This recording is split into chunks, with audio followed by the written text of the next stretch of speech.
so good.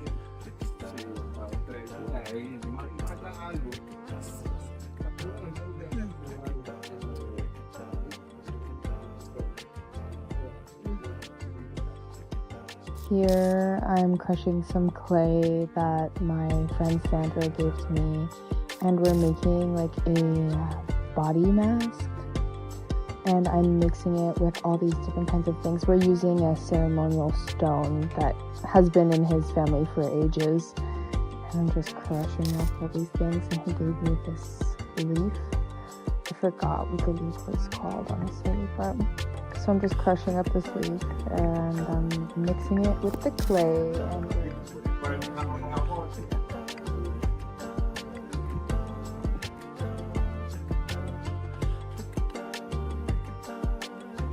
just like putting aloe. He had this super awesome garden with a whole bunch of leaves of different kinds of things. And then we have this cocoa. Super big cocoa. This cocoa was like the size of my head.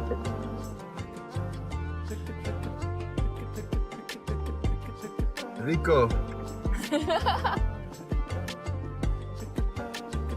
Man, that was a freaking huge cocoa. And he drew me like a phoenix into the rock. And he was like, now you are forever part of my jungle. I had lunch here. I ate an octopus. I ate octopus tentacles, but I was like overlooking everything. It was pretty rainy. Not gonna lie, it was pretty rainy.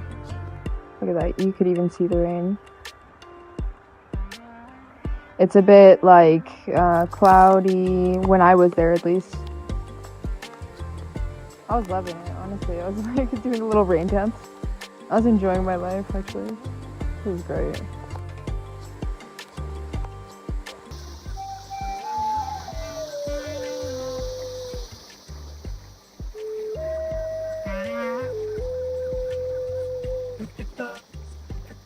The forest kind of goes in waves.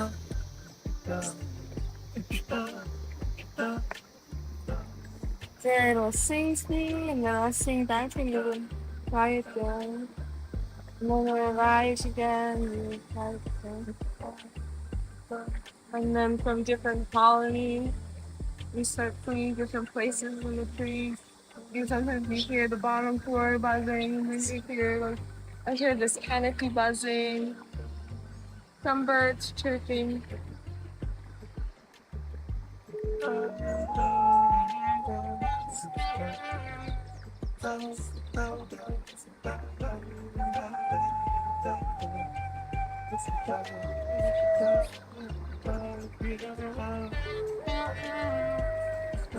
The ones with the red chests are flying all around me to check out, to see what I'm doing.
Friend Ivy's photography, and I went out with Sandro and we saw some monkeys.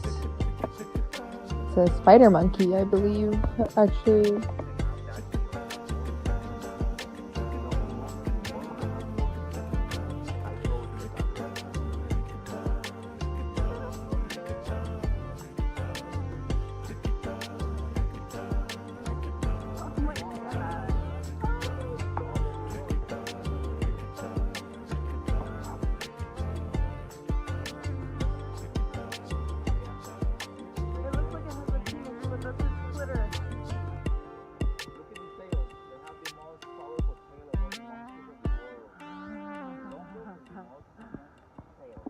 This is me flowing with silk poi that my friend has. And I really like the color of them. They kind of look like fire.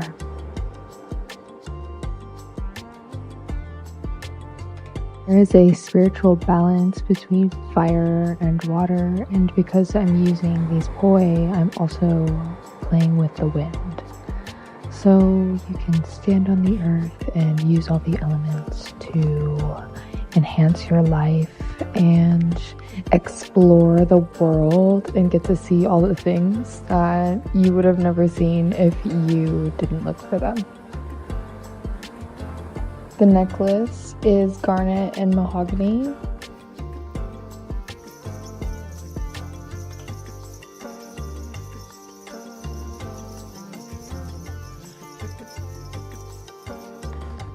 I was feeling real bold with my makeup that day.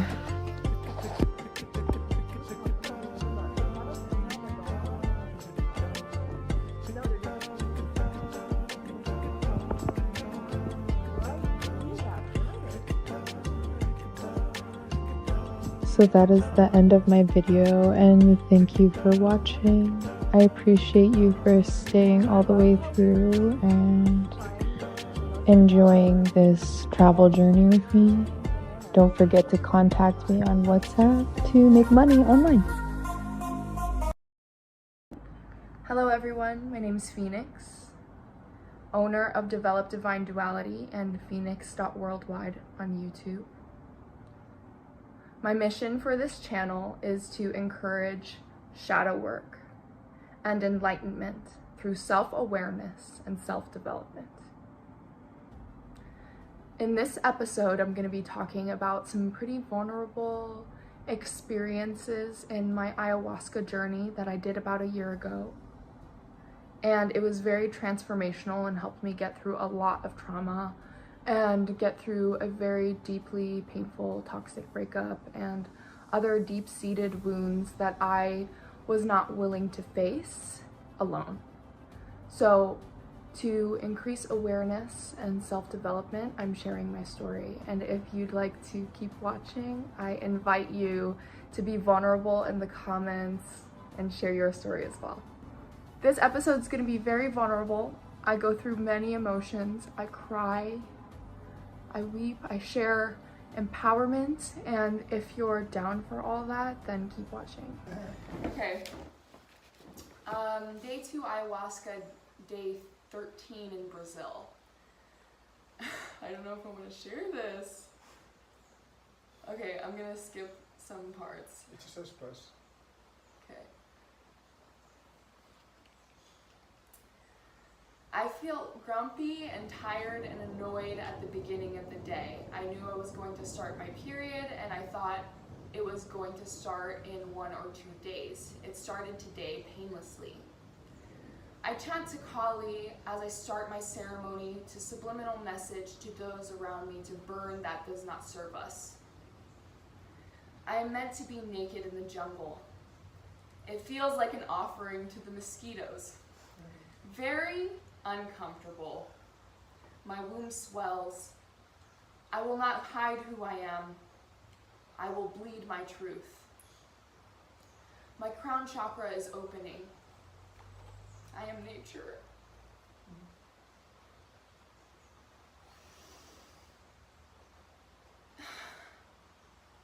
I realize I have so much power in my pussy and my heart. My pussy feels hot. To heal my pussy, I must eat really well and not get stressed.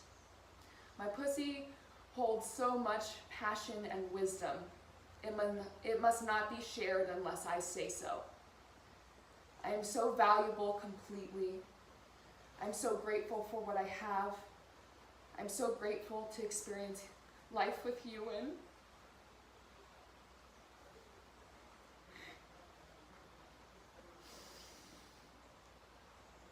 I wield life. My energy is potent. Keep it for myself. All my problems are because of abandonment and sexuality. I would rather be abandoned than be abused. I will be okay if anyone ever abandons me. I have no pressure to be better than I am. I am perfect as I am, and I am genuinely so beautiful as I am free. I will heal in my own time with no pressure, fun and freedom, and an absence of suffering by lack of attachment, like a stray cat you pet and separate from. She is not homeless, she is home free. Do not keep any being in suffering. It is unfair to life. Be fair to life in any being. Honor death in its entirety, spiritual death especially. Eventually, you have to face your suffering. Ayahuasca, please talk to me.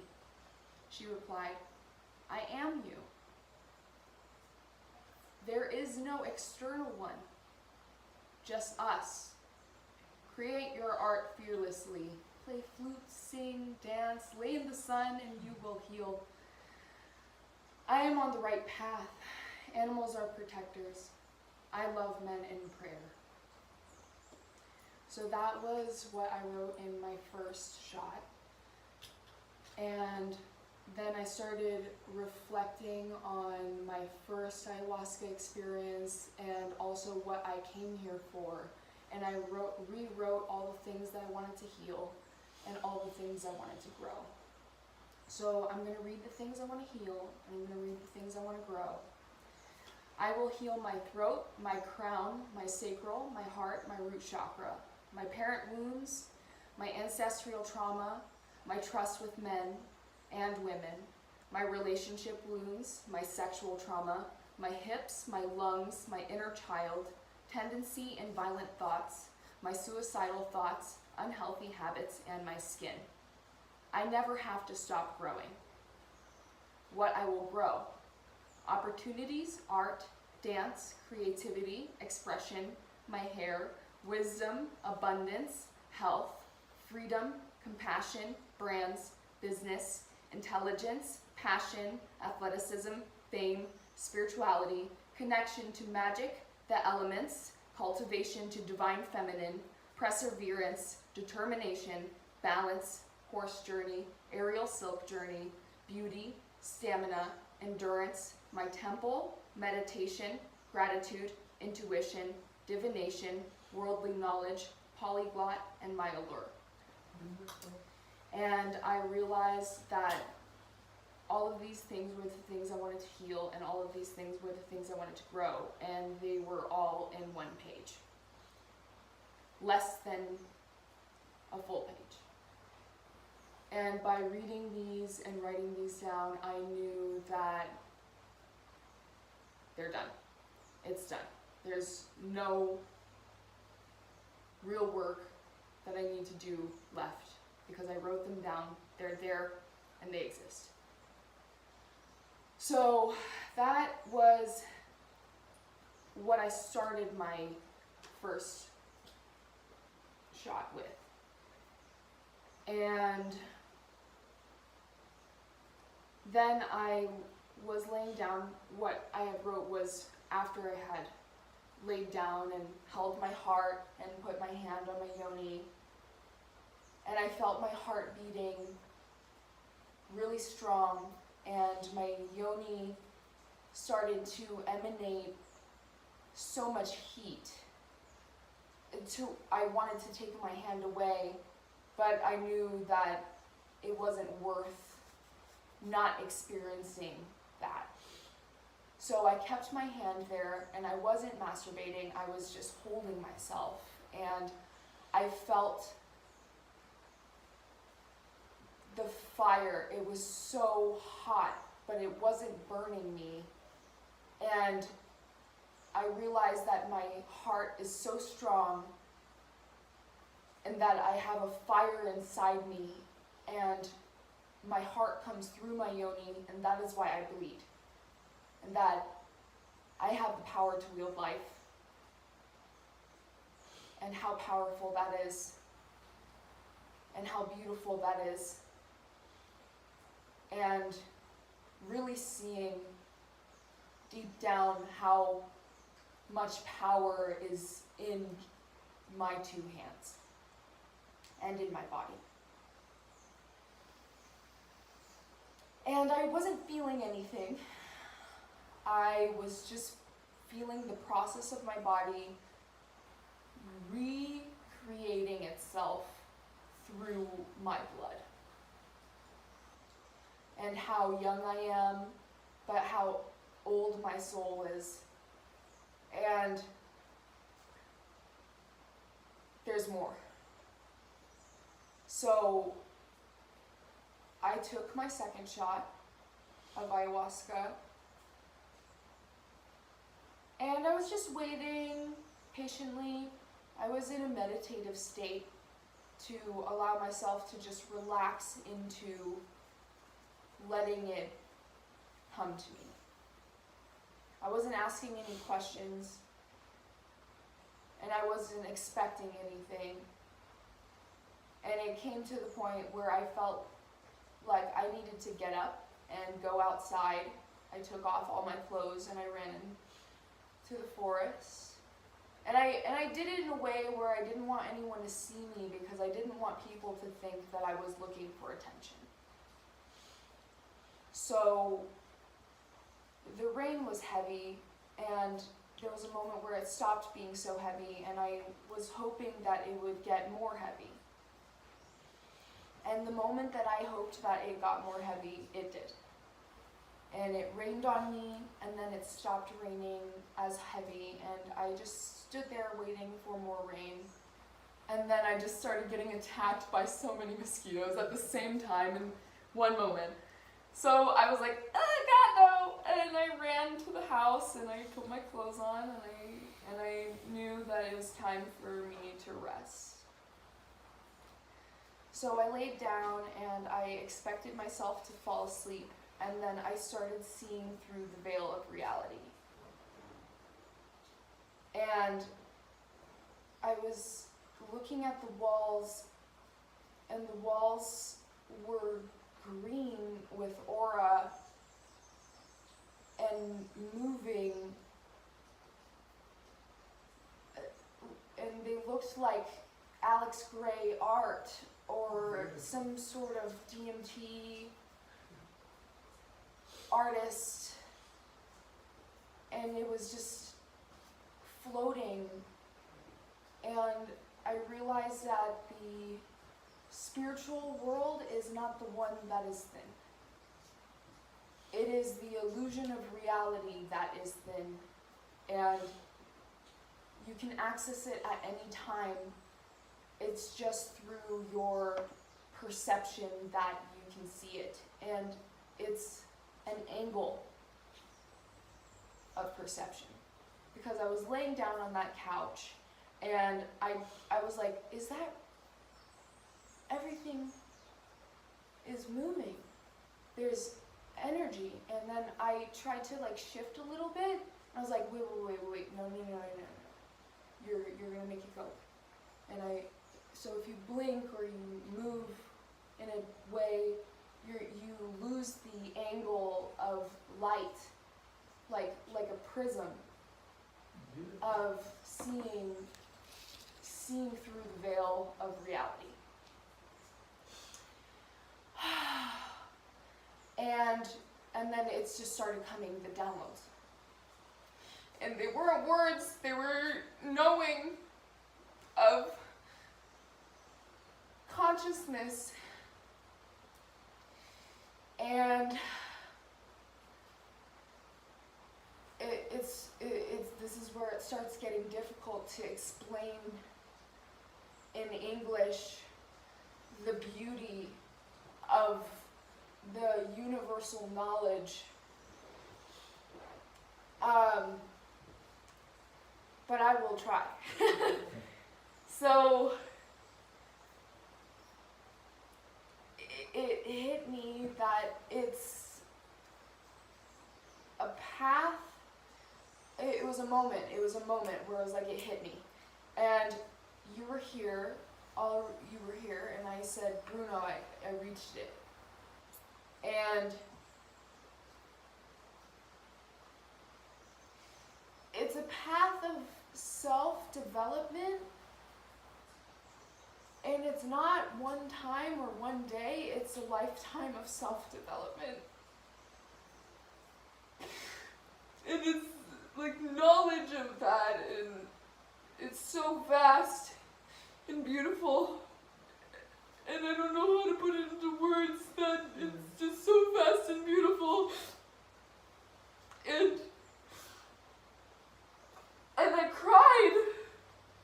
And I cried and I cried because it was just a realization that like someone can tell you, but no one can make you know. And it was an internal dialogue of just downloads from the energy.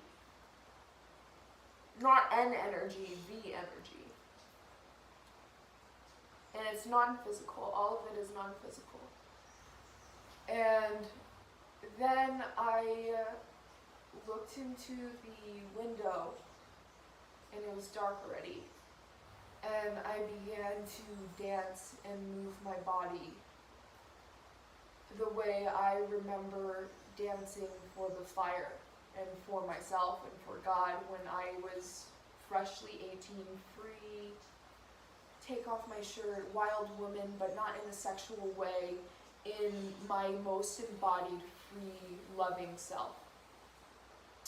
And I recognized that woman, and I fell in love with her again. And I can't believe that there was ever a moment that I didn't love her. And then I set up my camera to make a video of me dancing, and then immediately the moment was gone. And then it was time for the third shot. and I got it on camera too. It was like, are you ready for your third shot? I'm like, yes, I am. Everybody took their third shot, and the third shot was not ready for me. So, because immediately by looking at it, I felt like I was going to puke. So I put it down next to my juice, and I let it be, and I was like, okay, when I am ready, I will take it. So I sat, and I reflected on my downloads, and I started to make music with the drum. And I also had another realization that you cannot play a drum wrong. There's no way to play a drum wrong unless you are destroying it.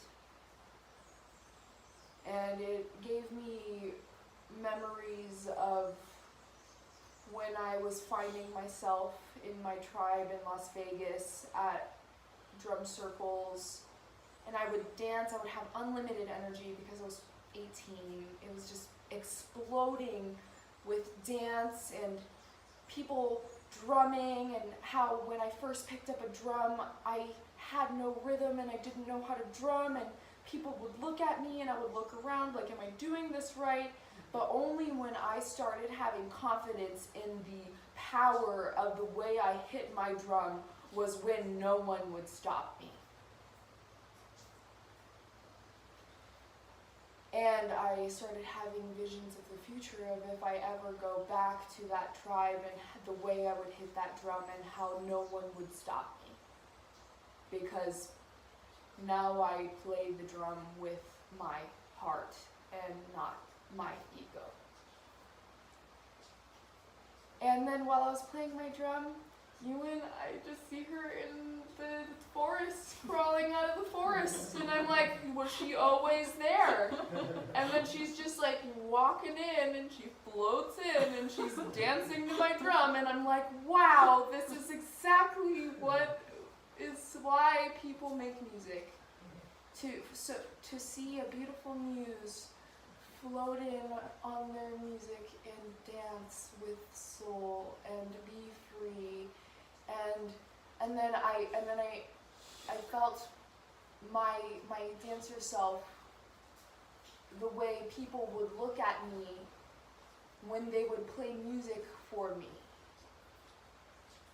And then I felt distracted, like, oh my god, I'm gonna start messing up the rhythm. So I had to close my eyes because Ewan's beauty was was taking me out of my rhythm. So I closed my eyes and I opened my eyes again, and Ewan's on the floor petting the dog. And we start having conversation, and I start telling her about my experience, and I was crying and making music, and I told her everything that I had just talked about. And there was a moment where I was like, should we do more medicine? She's like, I don't need to.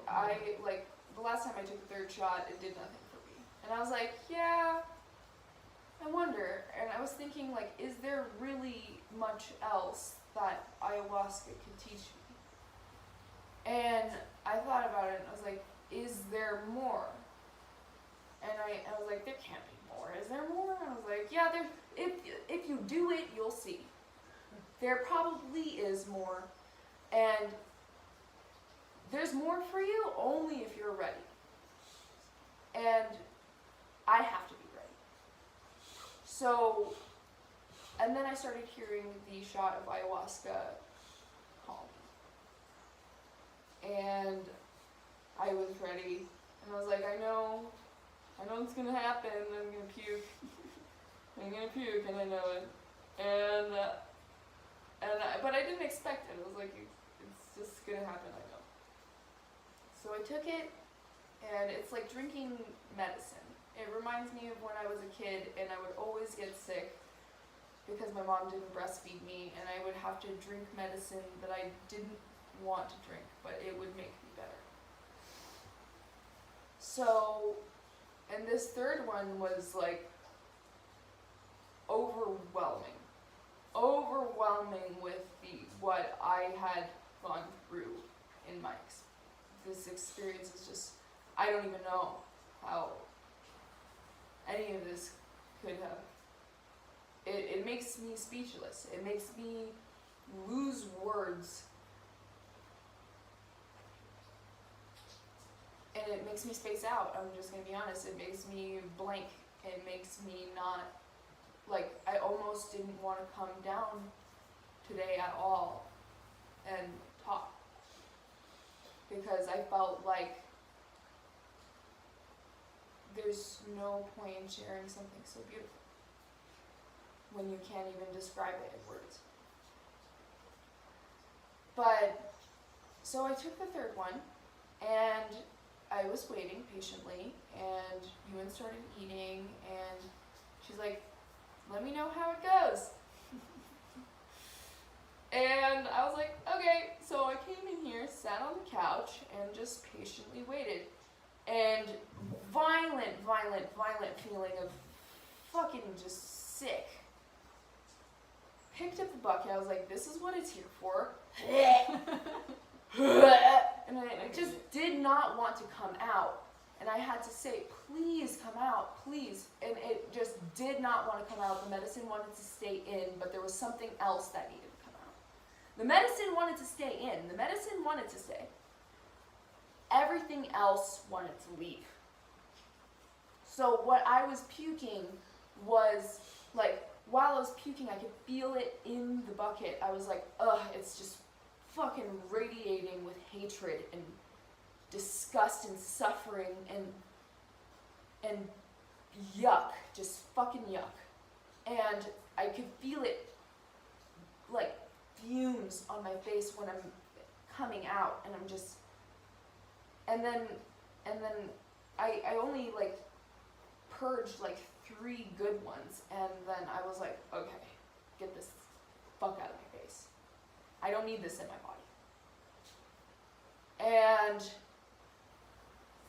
then it was like silence and calm. Meditation.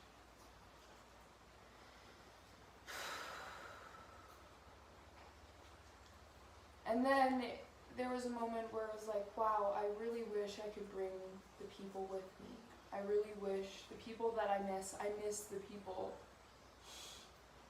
And I really wish I could bring them with me. And I started to cry. And then I saw them, but their energy, not them.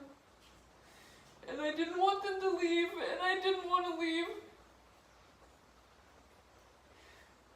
But they dissipated.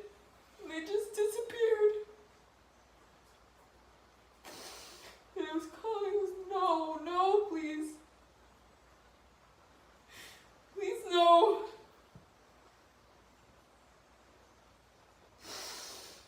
And then rage just no, not rage. Panic. Panic. Absolute panic. And I was holding my face, and it was just tissues in my hand, and it was like I was clawing my face, like I just want to rip it off. And I started to hyperventilate, and I was in this position where I was closed, and my face was in my palm with disappointment that I couldn't bring them with me to such a beautiful place of freedom and lack of suffering. And then I started to suffer because I wanted to bring them with me. And I hyperventilated, and I started to hyperventilate, and I was like, and then there was a moment of like breaking through while I was hyperventilating, where my hyperventilating turned into breath work, and then my panic turned into power.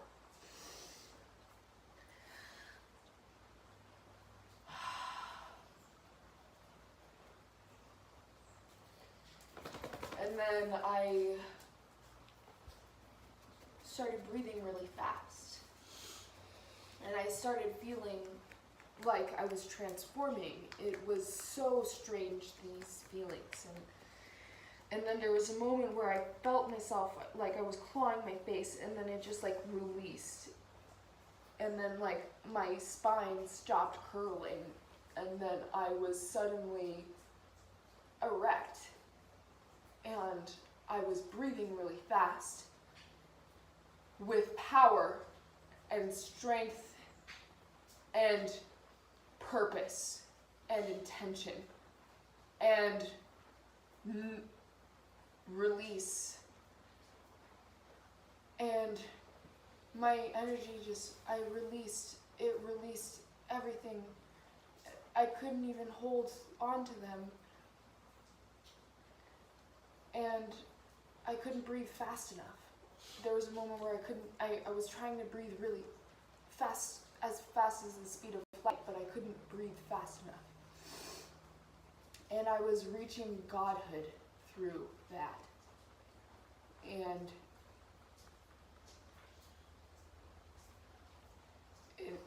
I want to space out right now, but I know that I should not. So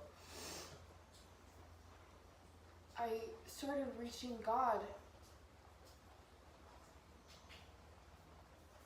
And it was there, and it was non-physical, and it was the most real thing that I could have ever experienced. And then it just possessed me, and I started feeling the most powerful rage. I don't even know if it was rage. It just had to come out, and I had to scream, and I felt like getting up and causing havoc and being the goddess of darkness and the goddess of chaos, but it kept me glued to the couch. And I just ripping through the illusion, ripping through my identity, ripping through all of these sufferings, ripping through all of my trauma, and that it's not there anymore, and God is there with me, and I am God. And I'm screaming, and my jaguar is roaring, and it's blood curdling, and it's terrifying, and it's powerful. And you're here, and Ewan's here, and you're not stopping me. Ewan, I don't know if she was watching me, but it wasn't a moment to be interrupted because it would have been violent. And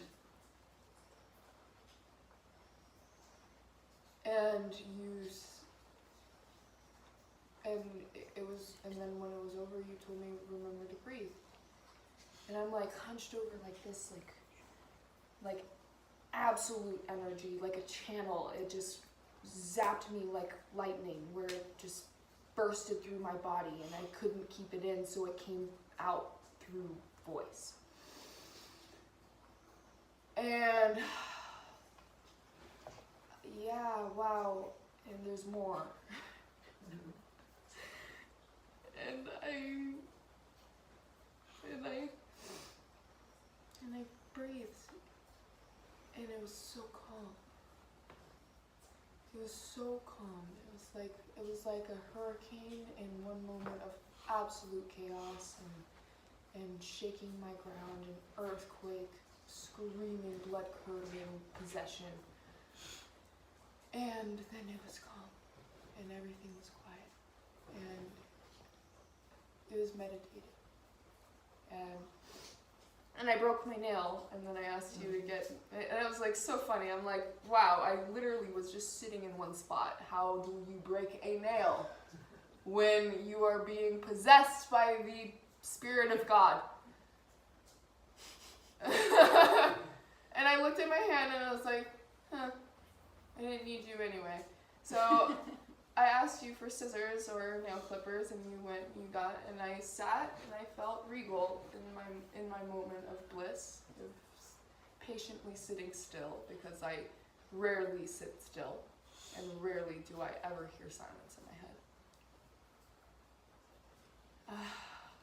And I just sat there waiting, silently, calmly.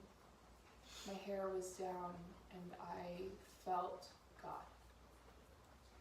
You came and I cut my nail, I flicked it into my purge bucket, and I was like, that's over.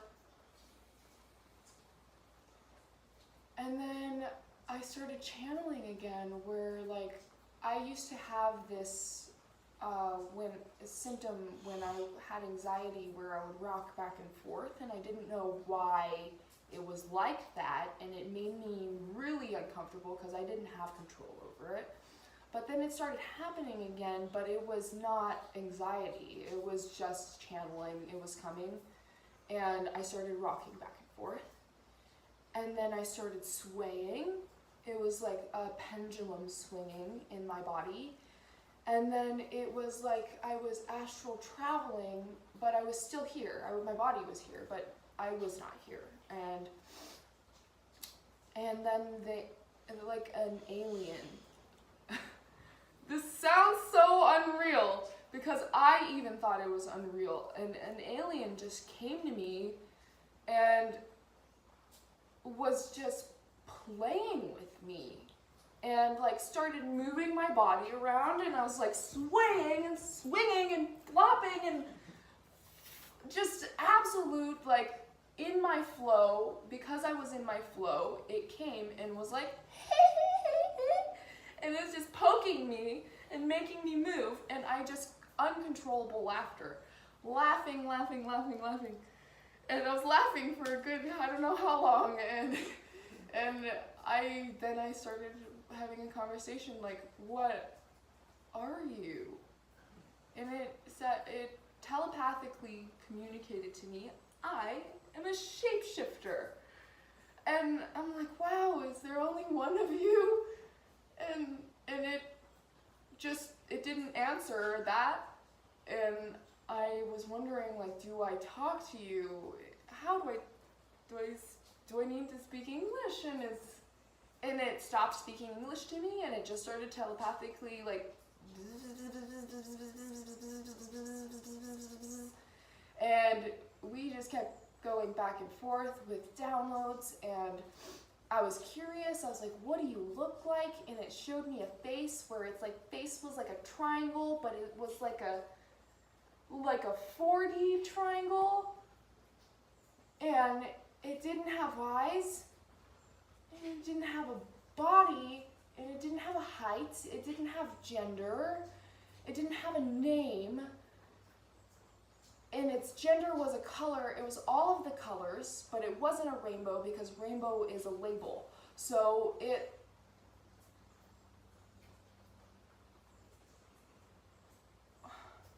You said it was ginger. ginger. No, it was not ginger. It was not.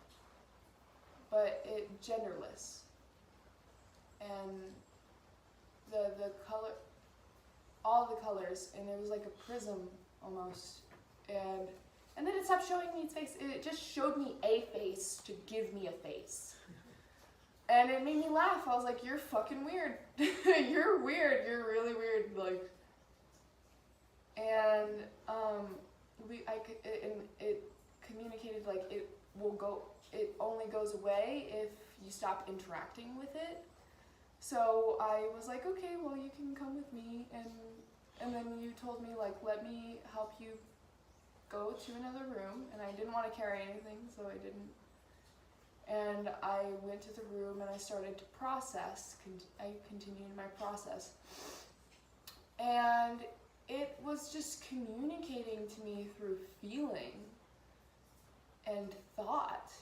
And it didn't really have much to say other than it's a shapeshifter and it's anything. And then, like, it wanted to be in my body.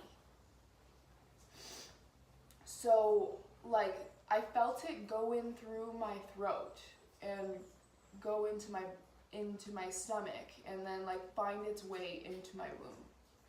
And then embody my womb, like become my womb, because it's a shapeshifter. And then, and then there was a moment where I felt like I was being impregnated, but not in like a physical sense of like having sex and having an orgasm. It felt like I was having an orgasm, but a spiritual one. And then it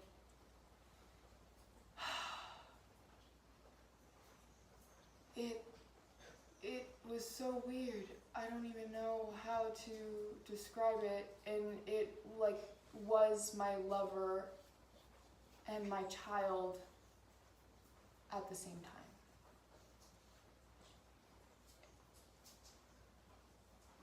And it was like everything I needed it to be. And it like was a soul, and it gave itself to me. And I said, you're only allowed to be in my body if you're beneficial. But it was so neutral that there was like nothing that it was nothing and everything.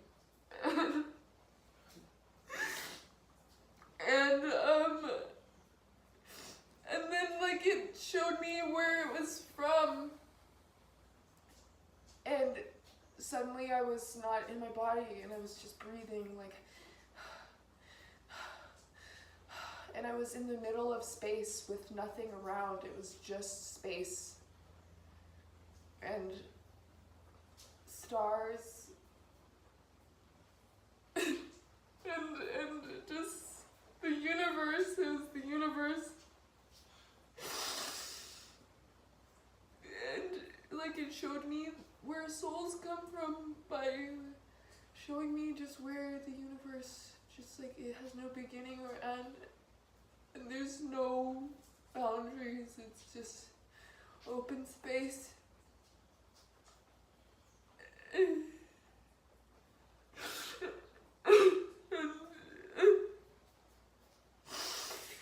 And like it made me realize souls don't come until they're ready, and they choose the woman that they're supposed to materialize out of. And they don't just show up. They do show up. They don't, but they do, and they come from space, and then like they choose, okay, I'm ready. and then they just materialize in a woman. And they choose you. And I didn't know why it chose me, and it was so uncomfortable.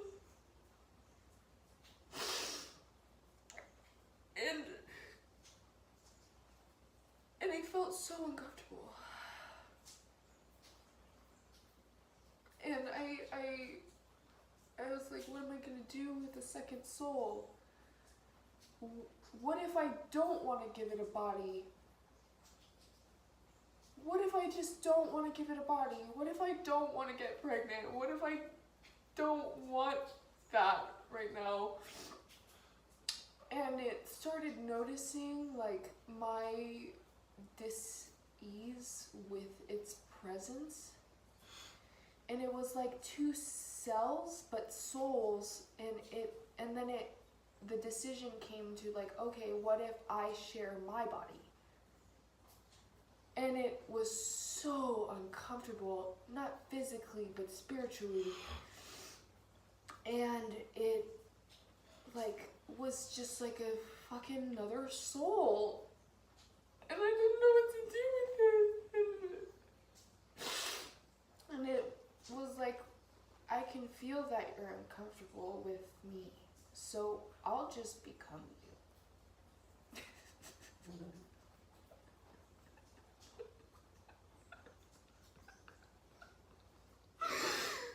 So my soul, I could feel me trying to share my body with another soul, and then it just like, they were right next to each other like two droplets, and then they just like became one soul.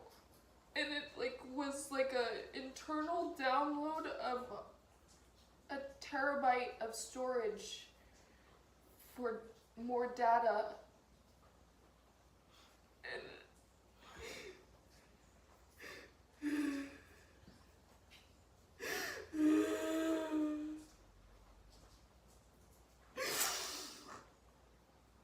And then I was unable to like differentiate.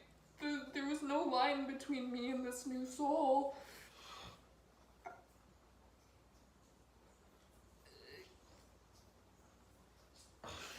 And it just like added itself to me.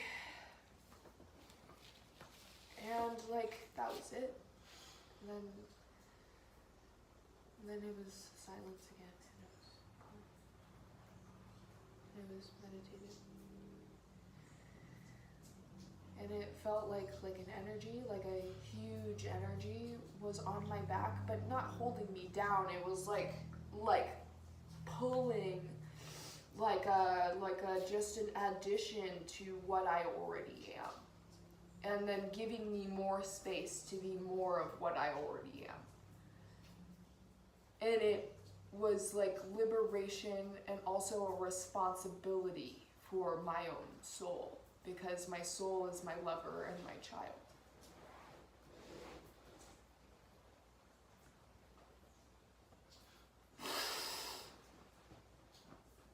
And then that was it.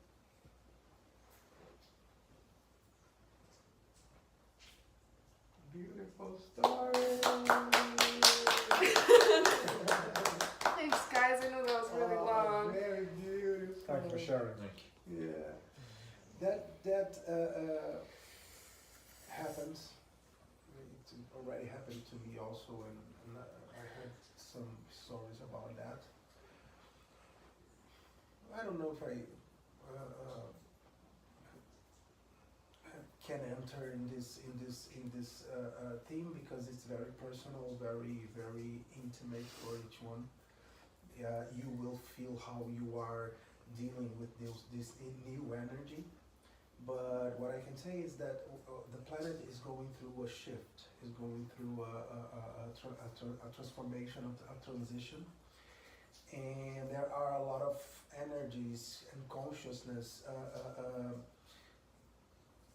helping us to be who we truly are. So it's like you said, it's downloads. I think it's like plugins, like some plugins that turns us more wise at some point a consciousness got into me, and I didn't know what to do, but deep in the bottom, I was very honored, very happy to share my body, to offer my body, to sacrifice my body in order to this knowledge to come to earth. You know what I mean? There's a lot of people going on with that. These people that are more connected with nature, like I say in my lectures. It's not about religion actually, okay, and it's not about, for me, my own view. It's not about Arturians and all this stuff that people say that the spaceships will come to save us, just like Jesus Christ is coming to save us. It's not like that. I think we will save us, because saving us is just being aware of who we truly are. This is the saving. And there are a lot of consciousness and energy working on that. But congratulations, it was a very beautiful work that you've done. I think you will understand a little more in this third ceremony. I would like to add a little bit of detail too. Sure.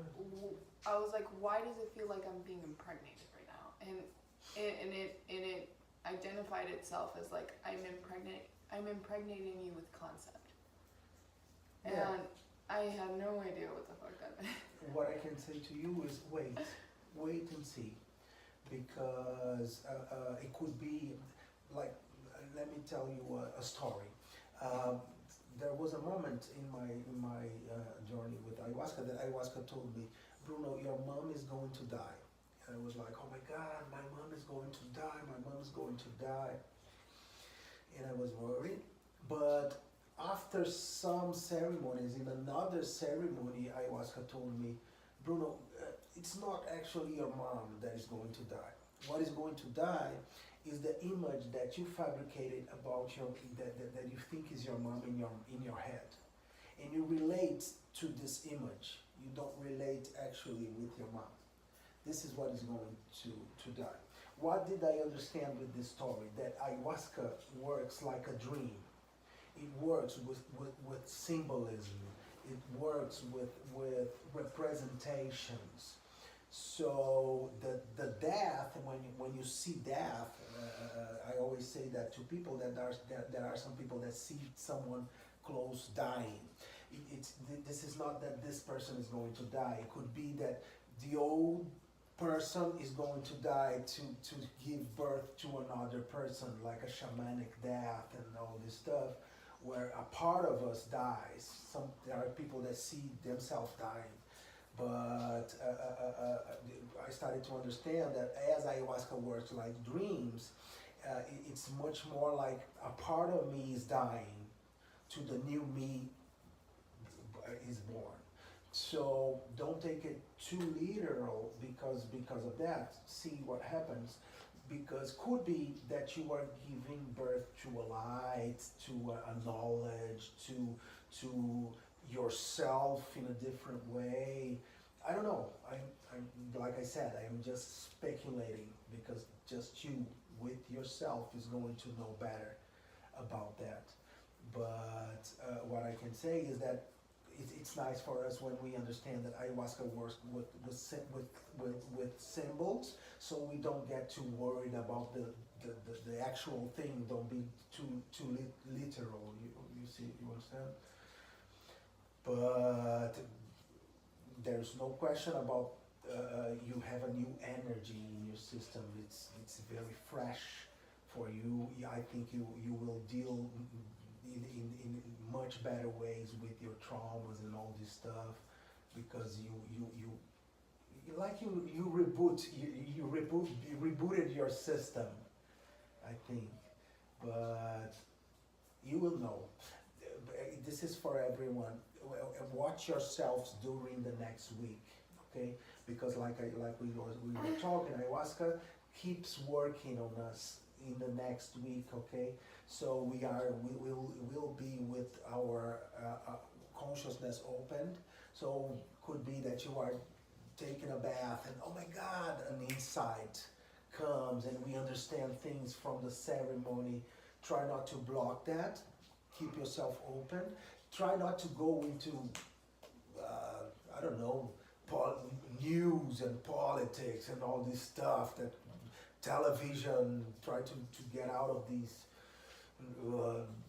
weird informations. Try to focus more on yourself and watch yourself. Am I being more lovable? Am I being less reactive to things? This is where you will encounter your balance on the post ceremonies, okay? But congratulations, beautiful work. When I saw the third cup and she didn't drink, and I said, oh my God, when she drinks, she's gonna know what is the force of ayahuasca. Yeah, and it was funny. Like when I was telling you that when you were talking, I could feel the different energy. Exactly. And then I was looking at your face. Her face was changing. The shapeshifter. The And I didn't shapeshifter. even tell him. I didn't tell him. He told me. Oh my God, very, very nice. I very feel nice. like bottomless, like a bottomless ocean with just no bottom. It's just very, very, very vast. No, this when ayahuasca takes us to a little journey on the universe, is something else. It's something else. So I don't know what time it is. That let's start our ceremony. Yeah. This will be a very beautiful one. Yeah. Are we gonna do it here or? If you got through that whole episode, woo! Congratulations, you made it! And I hope that you learned something from me, and I'm so grateful. Thank you for watching, and also, if you like that video, make sure to like, subscribe, turn on notifications, do what you gotta do, girl. Leave a hate comment, leave a like comment, I don't know. Do your thing, do your thing, do your thing, jump. See you in the next episode.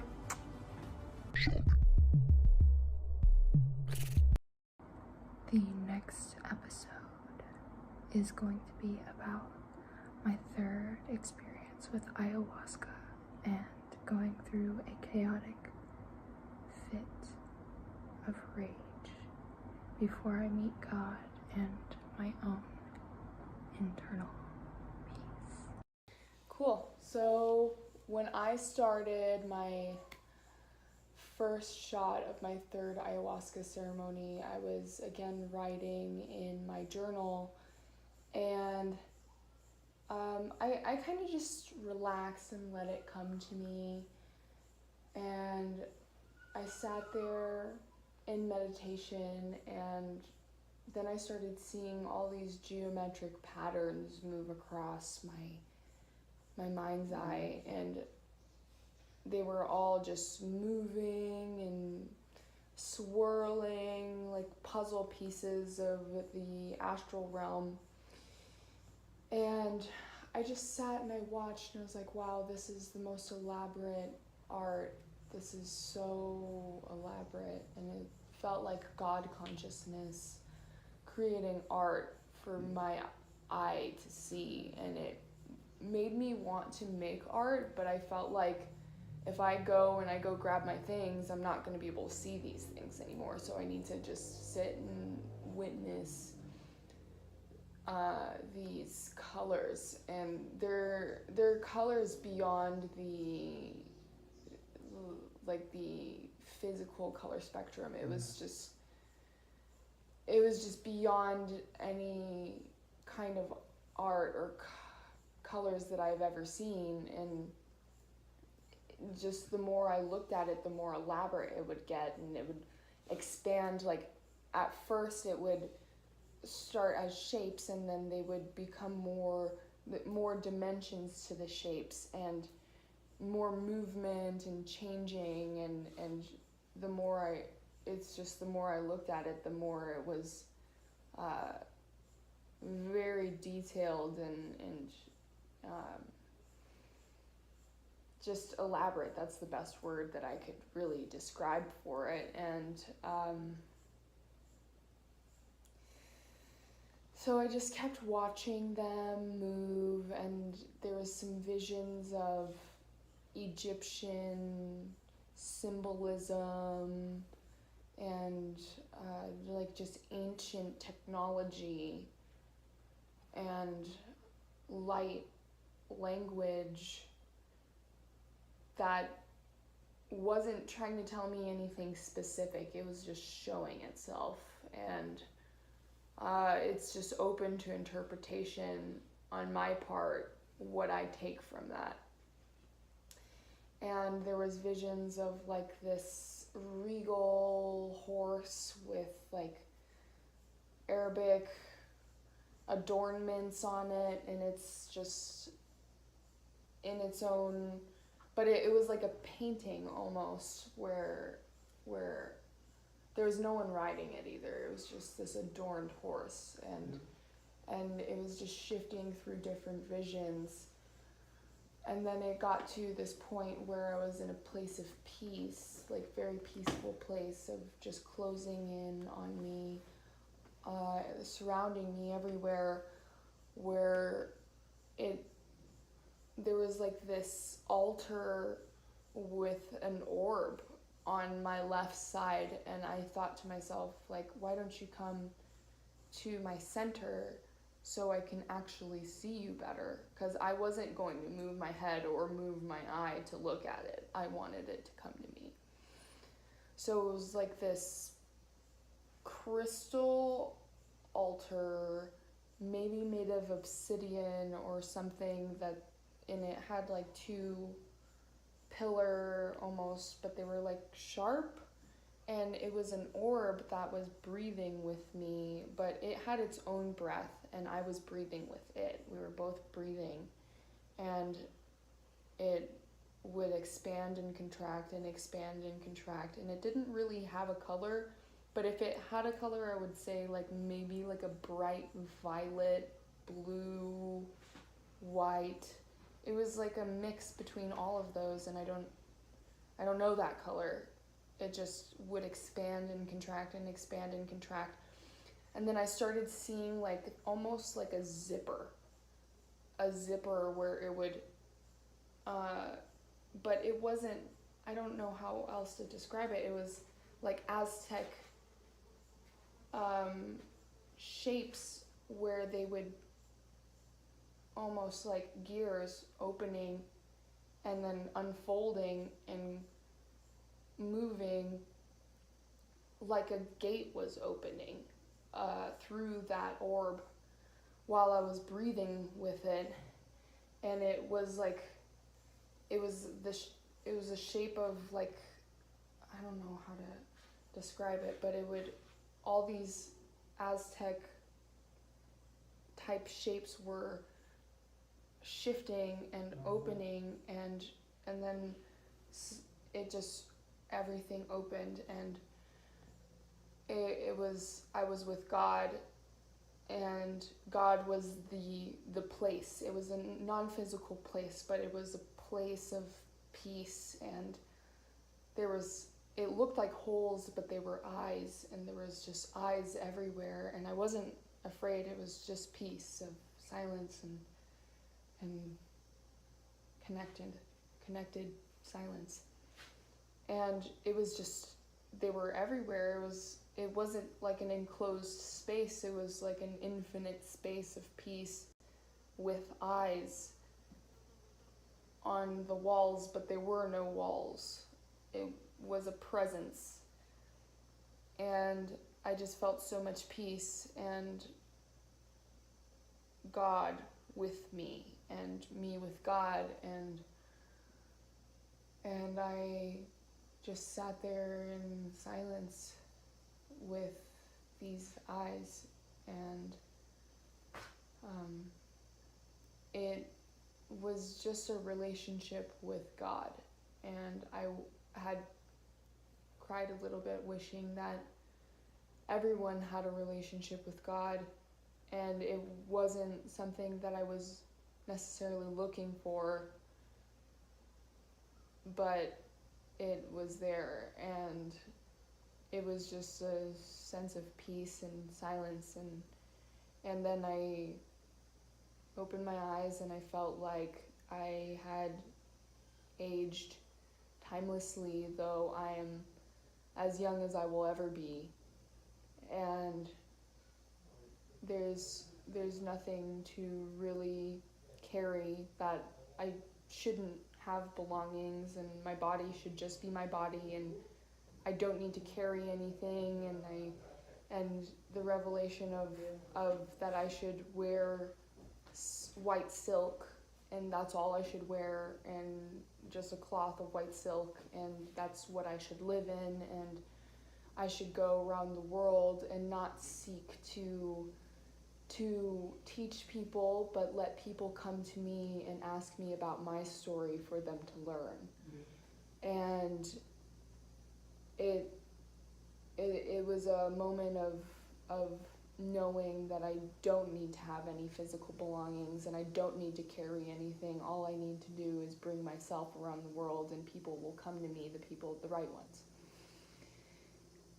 And I opened my eyes, and it was time for the second shot, and I felt in myself that I wasn't ready, because I didn't feel like there was more to do in this stage of life other than what I had just done.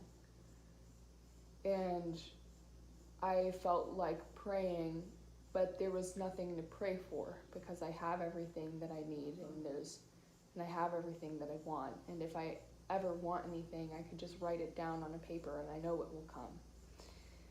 But it was just praying and thank you, just thank you. That's all I had. That's all I had to say, and that's all I had to give. And there's really nothing else for me that I need to learn right now. All I need to do is be at peace and be in the eye of God. And God isn't a religion for me. God is just a place of peace. And I can always find that if I'm in my mind's eye. And connecting to the orb, and like just remembering the way the gate opened for me, where it's not a physical gate, it's a zipper. It just unzips through breath and thought, and it was. And I don't want to say that I reached enlightenment, because that's more like an ego thing, claiming, oh, I am enlightened. It's a consistent process of self-development, and I almost feel like all my goals, I have goals, but those were for my ego, and the rest of it is that I don't need to accomplish anything left, because I'm perfect the way I am, and that's all that there is just being, and there's nothing beyond that. And if I were to die, I just don't fear death. There's no way to fear death when it's not real, and it's just a physical thing. And when I look back to all of my experiences with ayahuasca, my first one was getting rid of all my human problems and getting rid of all the baggage and the heavy weights that were keeping me from the spiritual realm.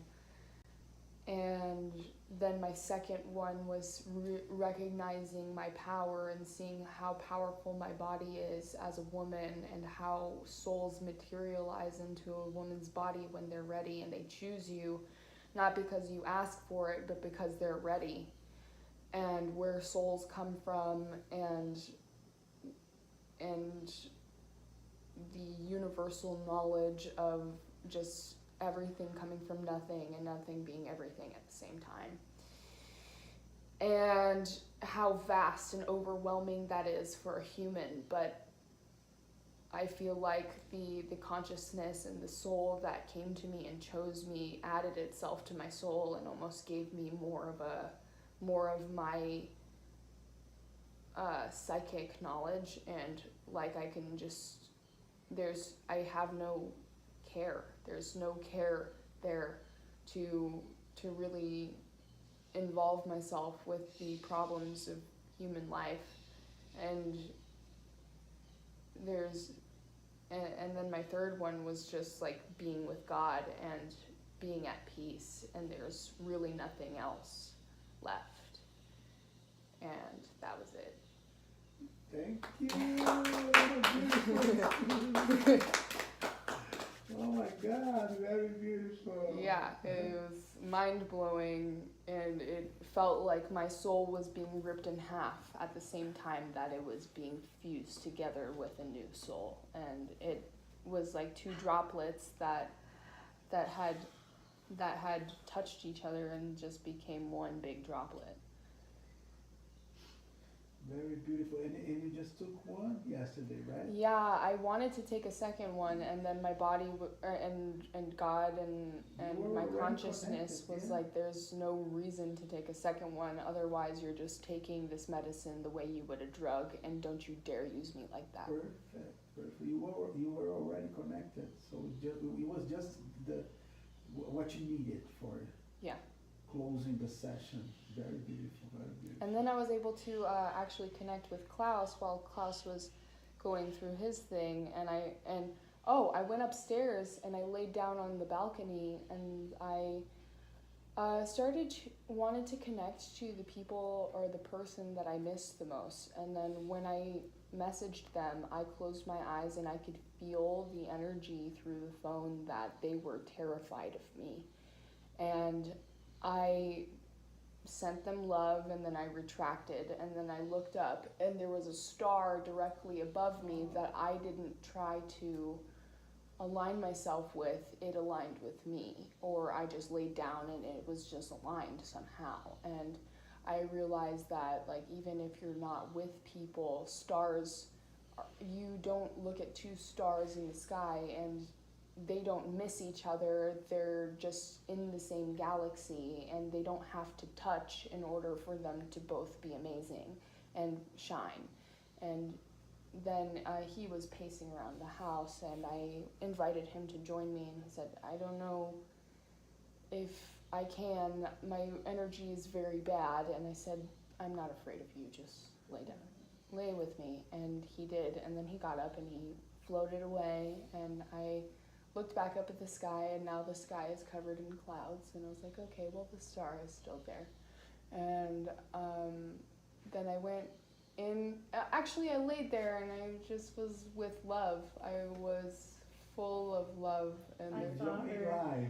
I saw her and I was like, whoa, this is beautiful. Yeah. And then I went on to do my I thing. saw her also, and I said, nice spot. yeah, I was Yeah. just laying with love. That's what that was, and I could just feel it in my body, and I was like, you know what, like, I can share this. It's unlimited, but also I can just keep it for myself, and it can go either way, and I will be perfect the way it is.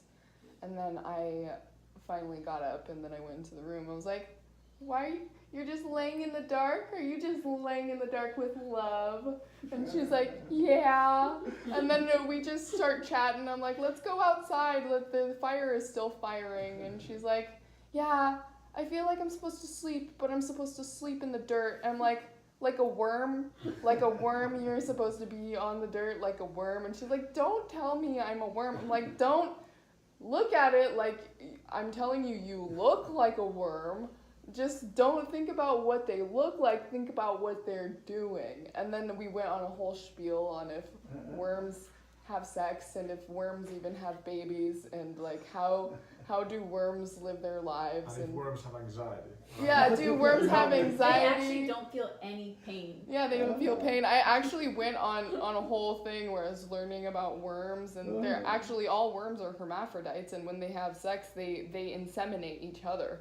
So it was like a huge thing, and then I started learning about like genders of different animals, and looking up animals with multiple genders other than female and male, and different alleles, and I really went into like the scientific nature of sex without it being a sexual thing. Just like gender and the construct of gender. And it blew my mind that some mushrooms actually have like 7 different sexes when it's not like a sexual thing. It's just 7 different alleles within fungi, and like some species, like one allele can mate with the other 6, but they can't mate with one that's the same allele of itself. So it's like, it was just a hunger for knowledge, and then Ewan was like, I'm hungry, and then we went down, and then it was, and then I was in the human world again. Wow. Close your eyes and take a deep breath in through your nose. Hold it gently for a moment, and as you exhale through your mouth, release all tension and stress. Feel the surface beneath you supporting your body completely. Let your shoulders drop, your jaw soften, and your breath deepen. This is your time, a sacred moment to awaken to your purpose, embrace your destiny, and step into the greatness that has always been within you. Take another deep breath, allowing it to fill your lungs with energy and possibility. Hold it briefly, then exhale slowly, releasing doubts, fears, or insecurities. With each breath, feel a sense of clarity and strength growing within you. You are being reminded of a truth so deeply embedded in your essence. You were born for greatness, and your success is your destiny. Now, picture yourself standing at the base of a tall mountain, feeling the enormity of the challenge ahead. This mountain represents your financial, physical, and spiritual goals, each peak symbolizing a different aspiration. The summit shines brightly above, waiting for you to reach it, a beacon of your potential. You feel strong, capable, and ready to climb, filled with determination and courage. As you take your first step, feel the ground beneath you steady and supportive, grounding you in your journey. With every step, you transform challenges into stepping stones, rising higher with each breath, embracing the journey. Affirm to yourself silently or aloud. I was born for greatness, and I will achieve my dreams. I am destined for success, and nothing can hold me back. Every step I take brings me closer to my goals, closer to the summit of my aspirations. As you climb, imagine the challenges of your past melting away into lessons learned. See every setback, every difficulty, and every moment of doubt transforming into powerful tools that propel you upward. With each step, you gain wisdom, clarity, and strength. You are not just climbing a mountain, You are climbing into the truest and most empowered version of yourself. Now, visualize reaching the summit. You stand tall, looking out at the vast horizon before you. The wind carries a sense of accomplishment and joy, filling your entire being with pride and gratitude. You feel the satisfaction of your journey and the incredible effort it took to arrive here. Take this moment to celebrate your success, knowing you have earned every bit of it. Say to yourself, I celebrate my achievements. I honor my growth. I use my success to uplift others and continue my journey. As you stand on this summit, you gaze into the distance and see even greater peaks waiting for you to climb, each one a new challenge. You know that this is not the end, but a new beginning, a fresh start filled with endless possibilities. Instead of feeling complacent, you feel a deep hunger to keep growing, learning, and evolving, embracing every opportunity. You are committed to reaching new levels of greatness, knowing that success is not a final destination, but a foundation for more achievements.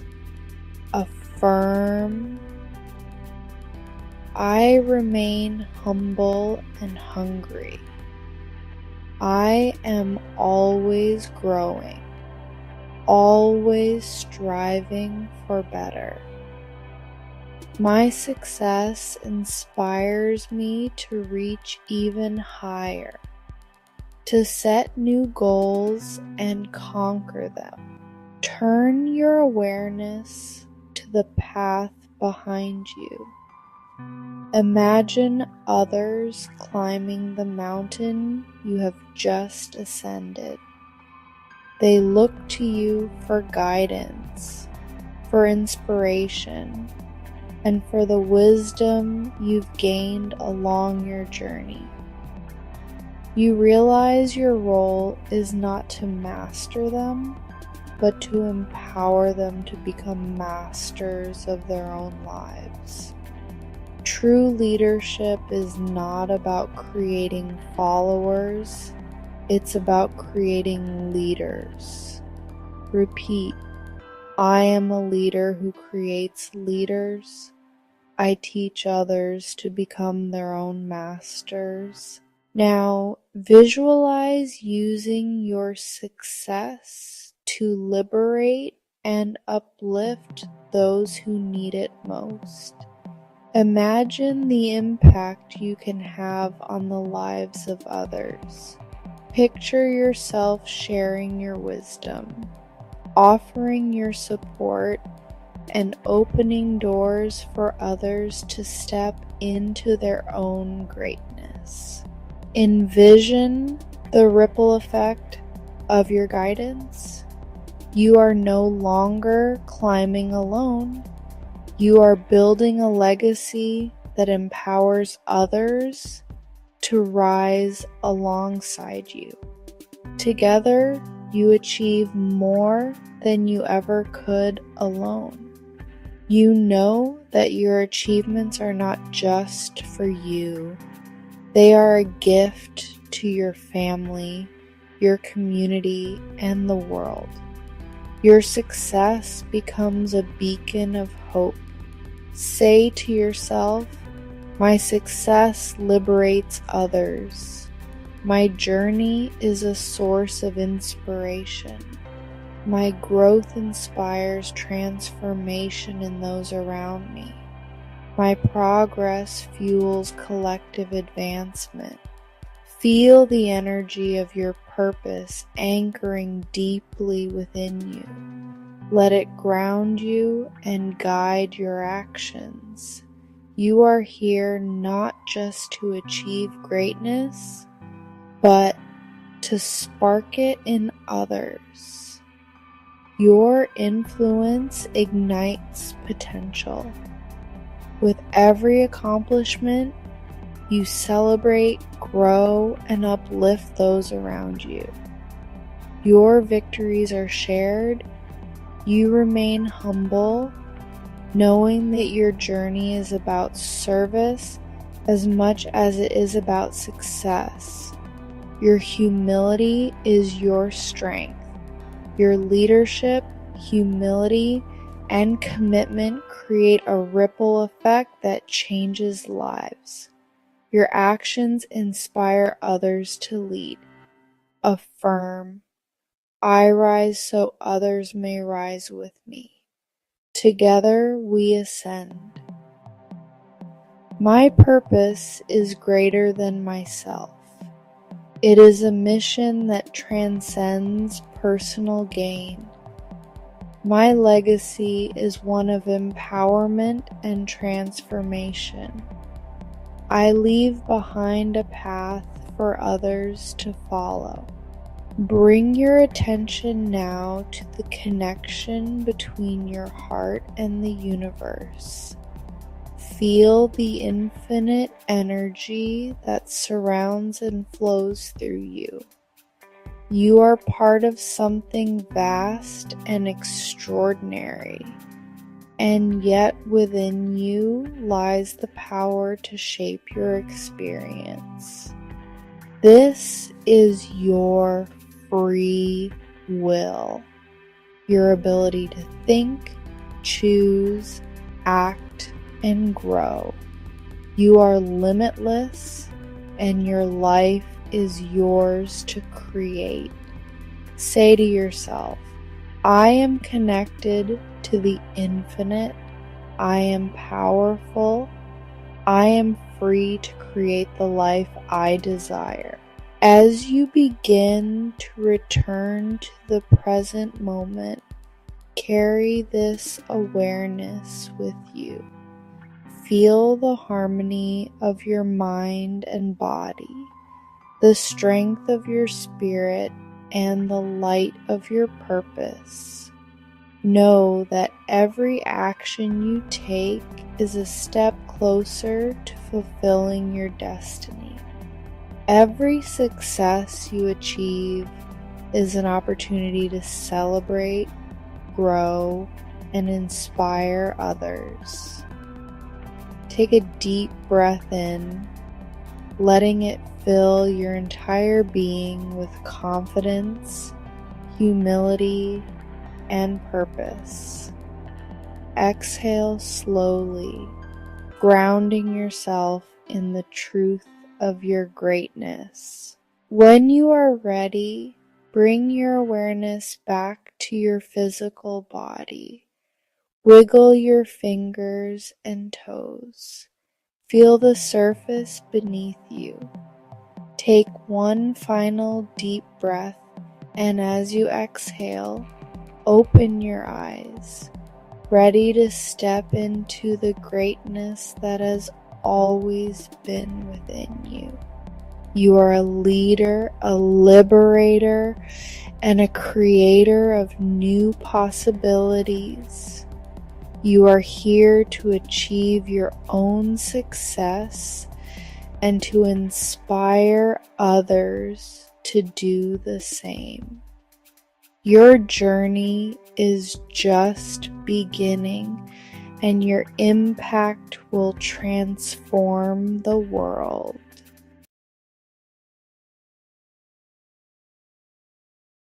Close your eyes and take a deep breath in through your nose. Feel the cool air filling your lungs, expanding your chest, and bringing a sense of calm. Hold it for a moment, savoring the stillness and gently exhale through your mouth. Imagine all your worries and stress leaving your body with each breath. Let your body relax with each breath. Release any tension in your shoulders, your jaw, and your chest. Feel the weight of the world lifting off your shoulders, allowing you to sink deeper into relaxation. This is your time to cultivate calm, confidence, and unshakable inner strength. Picture yourself surrounded by nature's beauty, feeling grounded and at peace. Take another deep breath, filling your lungs with calm and clarity. Hold for a moment, letting the tranquility wash over you. Now exhale slowly, releasing all tension and stress. Visualize the stress melting away, leaving you feeling lighter and more serene. Let each breath take you deeper into a state of relaxation.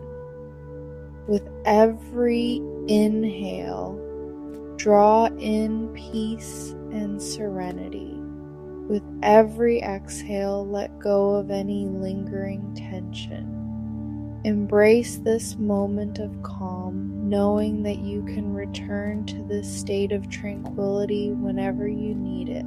Breathe in for a count of 4. Hold for 4. Exhale for 6. Repeat this rhythm a few more times, sinking deeper into calmness. Visualize yourself standing in the middle of a quiet, serene forest. The trees around you are tall and steadfast, their roots reaching deeply into the earth. You are like these trees, grounded and unshakable. Imagine roots growing from the soles of your feet, anchoring you firmly into the earth. Feel the stability and support of this connection.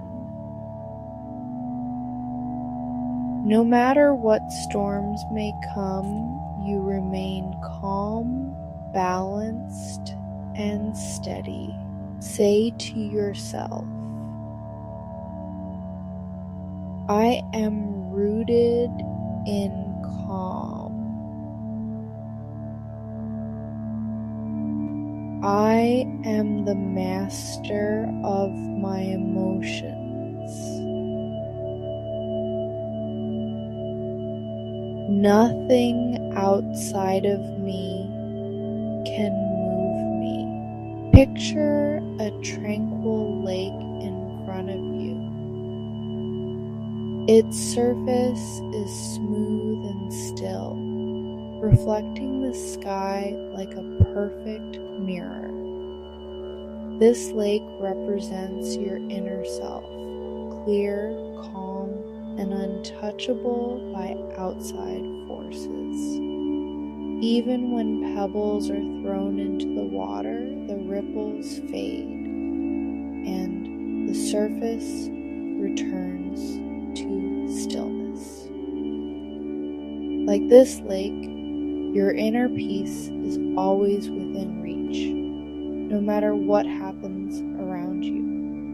Repeat to yourself, I am like this lake, calm, reflective, and resilient. I control my reactions, and I remain at peace. Now, shift your focus to the decisions you make in your life, whether they're about investments, relationships, or personal growth. Visualize yourself preparing for these decisions with clarity and confidence. You see yourself researching, planning, and taking thoughtful action. Imagine every decision you make as planting a seed in fertile soil. You've taken the time to nurture these seeds, and you know they will grow strong and healthy. Repeat to yourself, I make wise, well-researched decisions. I trust myself. I am confident and steadfast in my choices. Bring your awareness to your relationships. Visualize yourself standing tall, confident, and grounded. You approach others with kindness, humility, and an open heart. You meet people with warmth and grace while staying true to yourself and your values. You are not swayed by the opinions or expectations of others because you know your worth and your intentions. Say to yourself, I am confident and humble. I value myself and others. My relationships are built on mutual respect and trust. Take a moment to reflect on any old patterns, habits, or beliefs that no longer serve you. These could be thoughts, behaviors, or emotional responses that have been holding you back.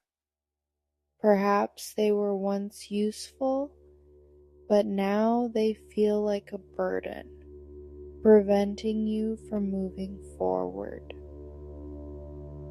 Visualize these patterns as heavy chains wrapped around you. Each link in the chain represents a specific habit or belief that weighs you down. Feel the heaviness of these chains, how they restrict your movement and limit your potential. Now, imagine a powerful light radiating from within your heart. This light is your inner strength, your true essence, and it has the power to transform and heal. See it growing brighter and more intense with each breath you take. This light grows stronger and brighter with each breath you take.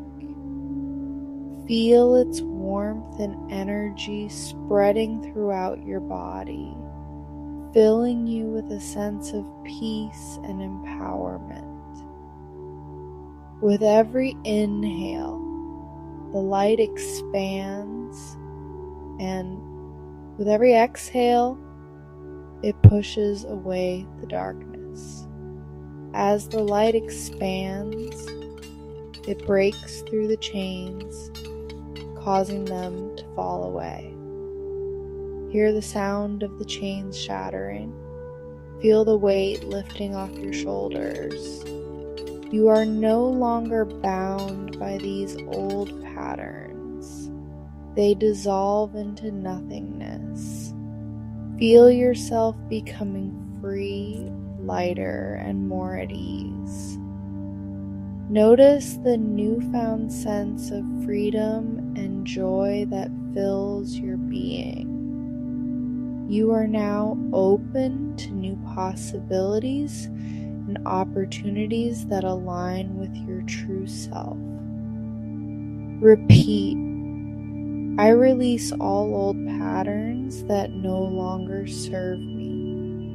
Say it with conviction and belief, knowing that you have the power to let go of anything that no longer benefits you. I am free to become my best self. Embrace this new sense of freedom and step into your true potential. You are capable of achieving greatness, and nothing can hold you back now. Now picture your ideal self, calm, confident, and resilient. This version of you is focused, driven, and unshakable. Imagine stepping into this version of yourself, merging completely with this energy. Feel the strength and clarity in your mind, the calm in your heart, and the confidence in your actions. Say to yourself, I am my best self. I am calm, confident, and unstoppable. Return to the image of the forest. Picture yourself standing in the heart of this tranquil landscape, surrounded by the gentle rustling of leaves and the soft chirping of birds. The sunlight filters through the canopy, casting a warm golden glow on everything it touches.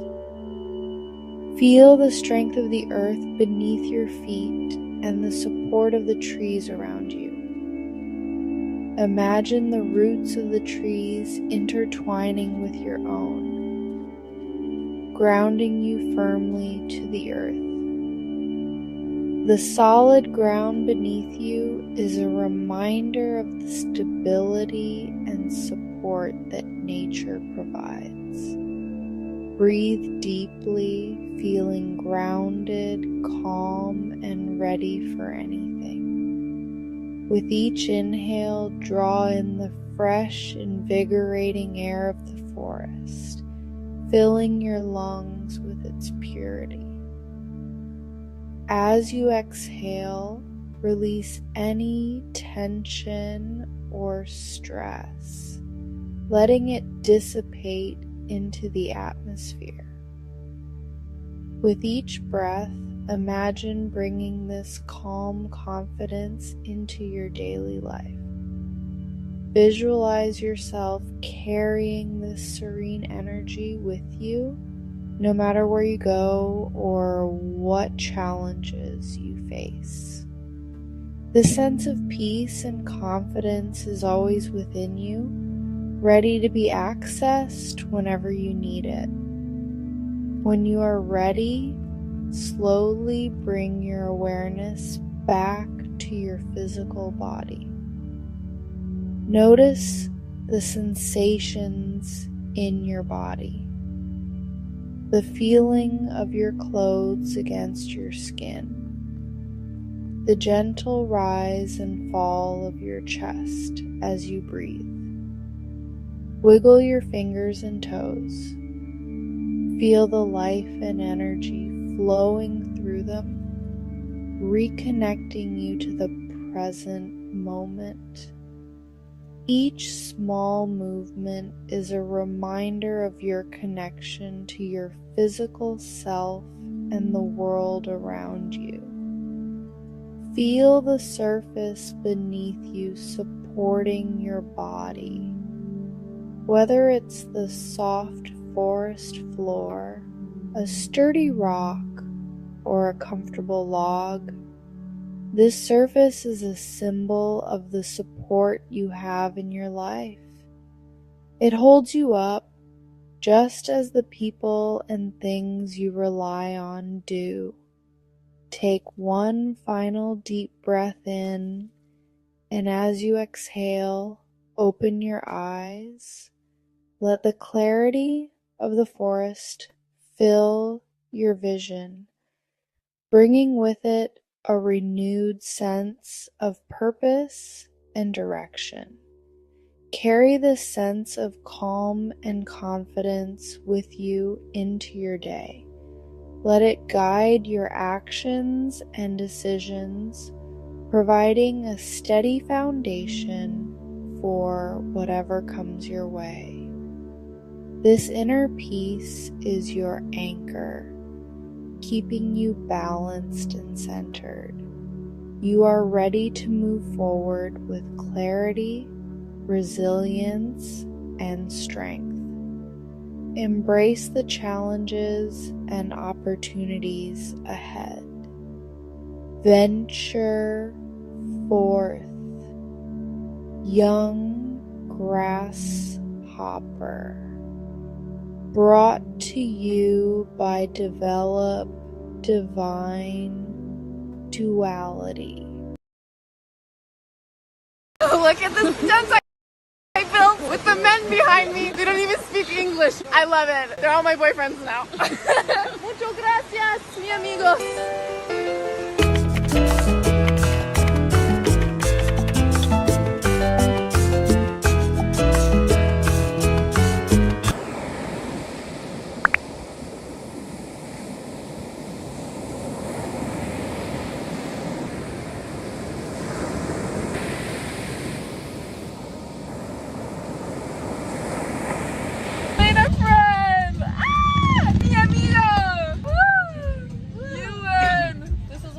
Breakdancing! Oh shit!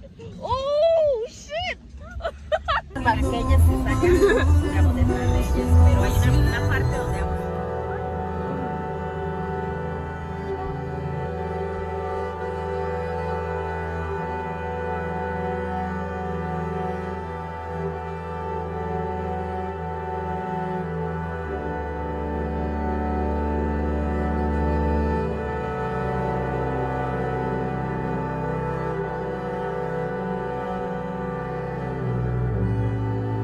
Gran Cañón. Pasa el puente y pasa el Sí, tren. me paro en el cuartel. Ajá, exactamente.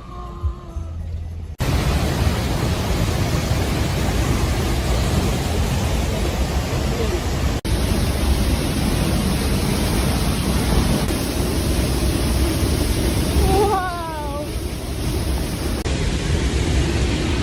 I'm kind of scared, not gonna lie.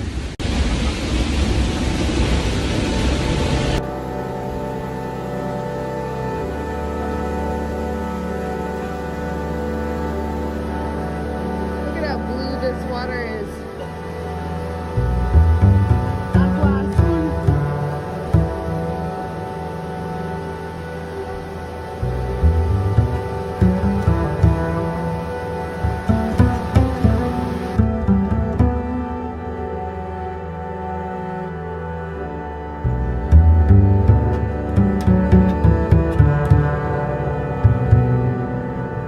Aquí, recuerda.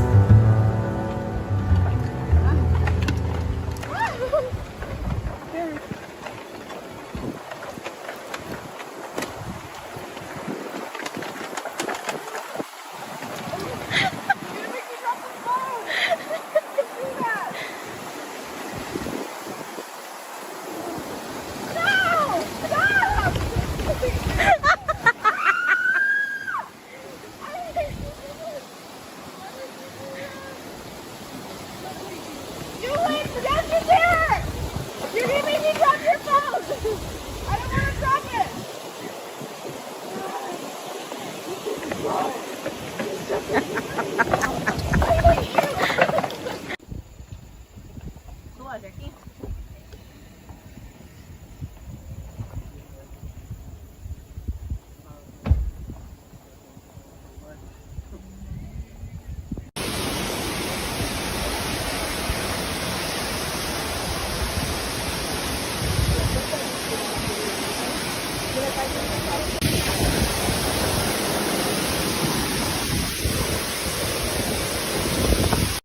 Baby, baby, baby, baby, baby. He's jealous. I know. He's jealous. Don't chew on your brother. He just bit his dick. He's like, fuck you. Baby. Baby. Loco perro. He's still trying to go for it. He's so jealous. He's like, I'm not as cute as you. I need to chase you. Chew you up. You would not believe this. This water, because of the volcano minerals, it literally tastes like lemon.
Baka, baby. Oh, oh, soft little baby. Baby. Bebé. Baka, baby. Vaca bebé. Sí. Ternero. ¿En color? Vaca bebé. This is ternero. Ternero. Oh, Baka. Baby. Oh. Oh. Oh.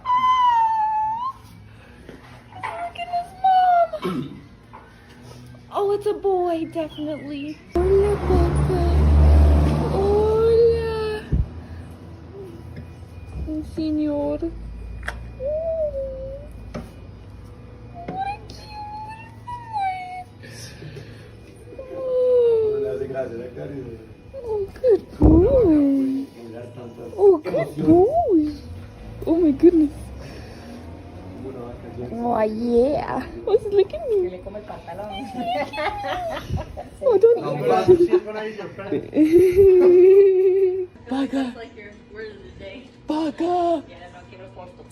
Bonito, muy bonito.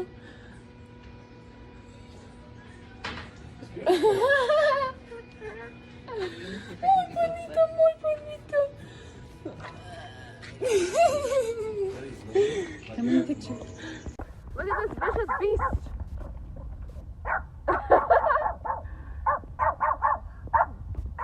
Beautiful.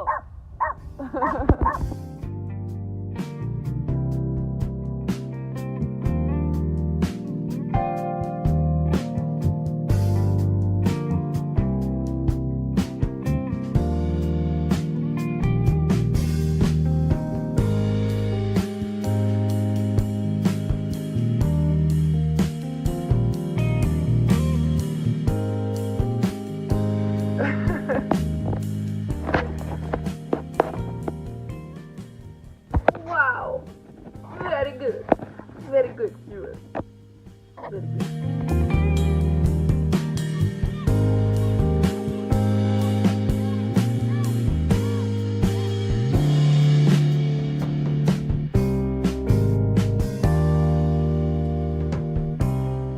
Thing I will say as an artist is sometimes you do get into what are those called? Art blocks. And when you do get into art blocks, you have to kind of like move the rocks and push yourself into things that will remind you of what you love. Because once you're reminded of what you love, your art just comes back to you.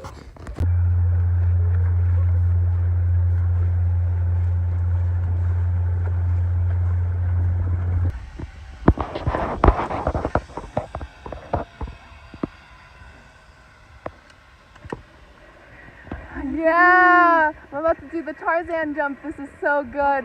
This is supposed to be the scariest, but I'm not scared.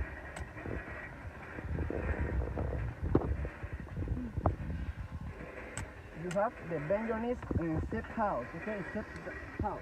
Step in the edge. More. Both hands on the rope. Two hands on the rope. Both hands. Close, close, and close, okay? Primera! Bend your knees, ladies. 1, 2, 3. Step out. Primera!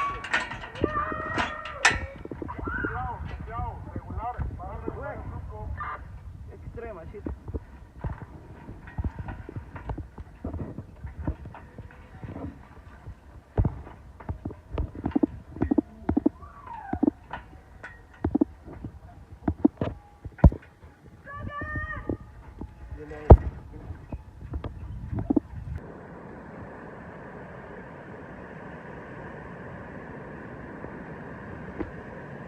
Here I am on a black sand beach. I'm very ready to go and enjoy life.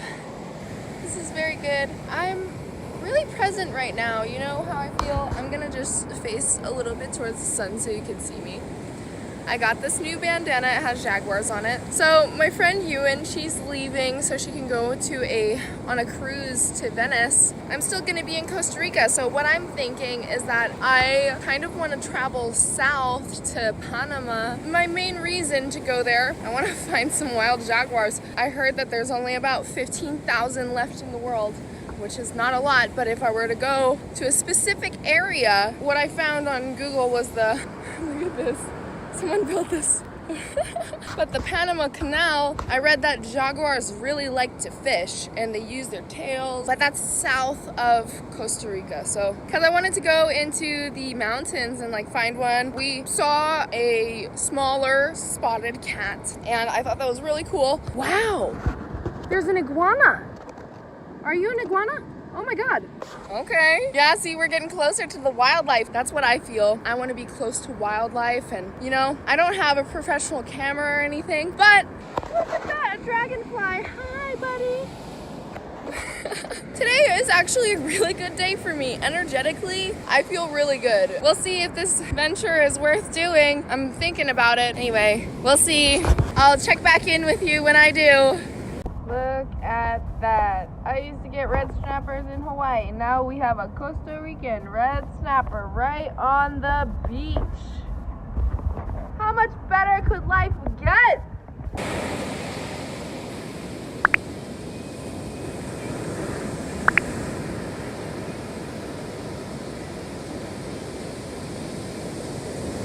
Like, do worms have consciousness? We should make a video. Do worms have consciousness? Do worms have consciousness? Like, Because they're in the ground. do they think about the earth that We they're could, in? you know, an easy way to answer this is just to look it up and No, have no, other. no, but like, do they think at all? Or are they just eating dirt? And also, do worms sleep? Do they sleep? I'm not sure if they sleep. It would be interesting if worms slept. Do they just not move? They just look like dead. Yeah, they're kind of just like this. Do we know? Do we know whether like they're dead or they're asleep? Like, is there a difference between a worm that's dead and asleep? Oh my God, your hair looks so cool right now. Like, look back. Oh my God, no, look back the way you were. I want you to see that. Hold on, let me put my other hair back. You did it. No, that ruined it. Bro, I'm just like wondering. I meant inchworm. What's the difference between an inchworm and an earthworm? Like, when did they evolve? Inchworms inch, earthworms earth. Oh. Okay. It was recording the whole time, so. I hope that I wish I could post this somewhere, but there's like nowhere to post this because if I were to post it on OnlyFans, it'd be like, this is not sexy at all. Well, you can't You're post just it anywhere naked, else because you're naked. talking about so worms. You're naked, so you have to like. This is the perfect thing for Twitter. Okay. Twitter. Thanks, Elon Musk. Elon Musk? Me? Who are you? Now I'm getting shy.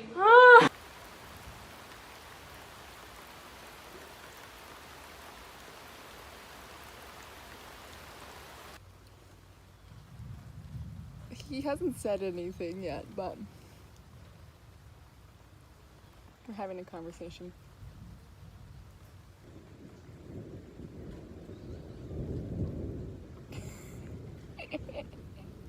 Do you see yourself? You're silly. Oh my god, he knows exactly what's going on. Are you scared? Oh my god. Hey, that's you.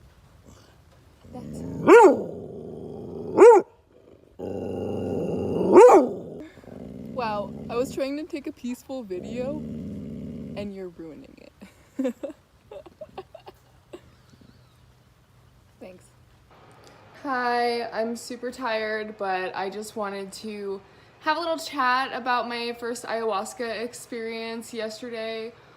So in the beginning, I felt like, oh my god, what is this teaching me? This is just telling me the same things that I know already, which is to love myself and that I only really need myself and that's it. And I had to really let my ego go and remind myself, you know, like I have to let my medicine work and let it do its thing. I have a bunch of mosquito bites on my face, but whatever. Sorry, I got distracted for a sec, but yeah, so I was like, I need to let it do its thing. We need to really just let it happen. And there's a bunch of moments where like I started making jaguar noises, and then I started crying on the drum that I had in my lap, and then I started making music with the drum, and my tears were being lit up by the candle that I had lit. So I could see my tears just streamlining on the drum, and it was being illuminated, and while I was making music, my tears were vibrating, and it was a really interesting experience. And that was the first shot of ayahuasca that I took, and I had revelations that my ex probably never loved me, and that's okay. And I also realized that I probably never loved him, and that's okay. And even though we thought we loved each other, if we loved each other, we would have loved each other how we were, and he would have loved me for who I am instead of who he wanted me to be. And I would have loved him for who he was and accepted his emotional neglect and abuse instead of hoping that he would get better. Oh, there's a hummingbird, actually. Oh, sweet. A hummingbird is actually one of his spirit animals, so. And I mean, like, I don't love him any less. I just realized that he was probably very incapable, physically incapable of loving me, because I remind him of him when he was younger. And that's why he was probably so hard on me throughout near the ending of our relationship, is because when he looks at me, he sees himself, and he does not love himself. And I needed to realize, like, the hummingbird is literally right there. Oh my god. Oh, he literally like came to the window to look at me. Oh my god, that's so fucking sweet. He had a black face. But yeah, so you know, and he really needs to love himself, and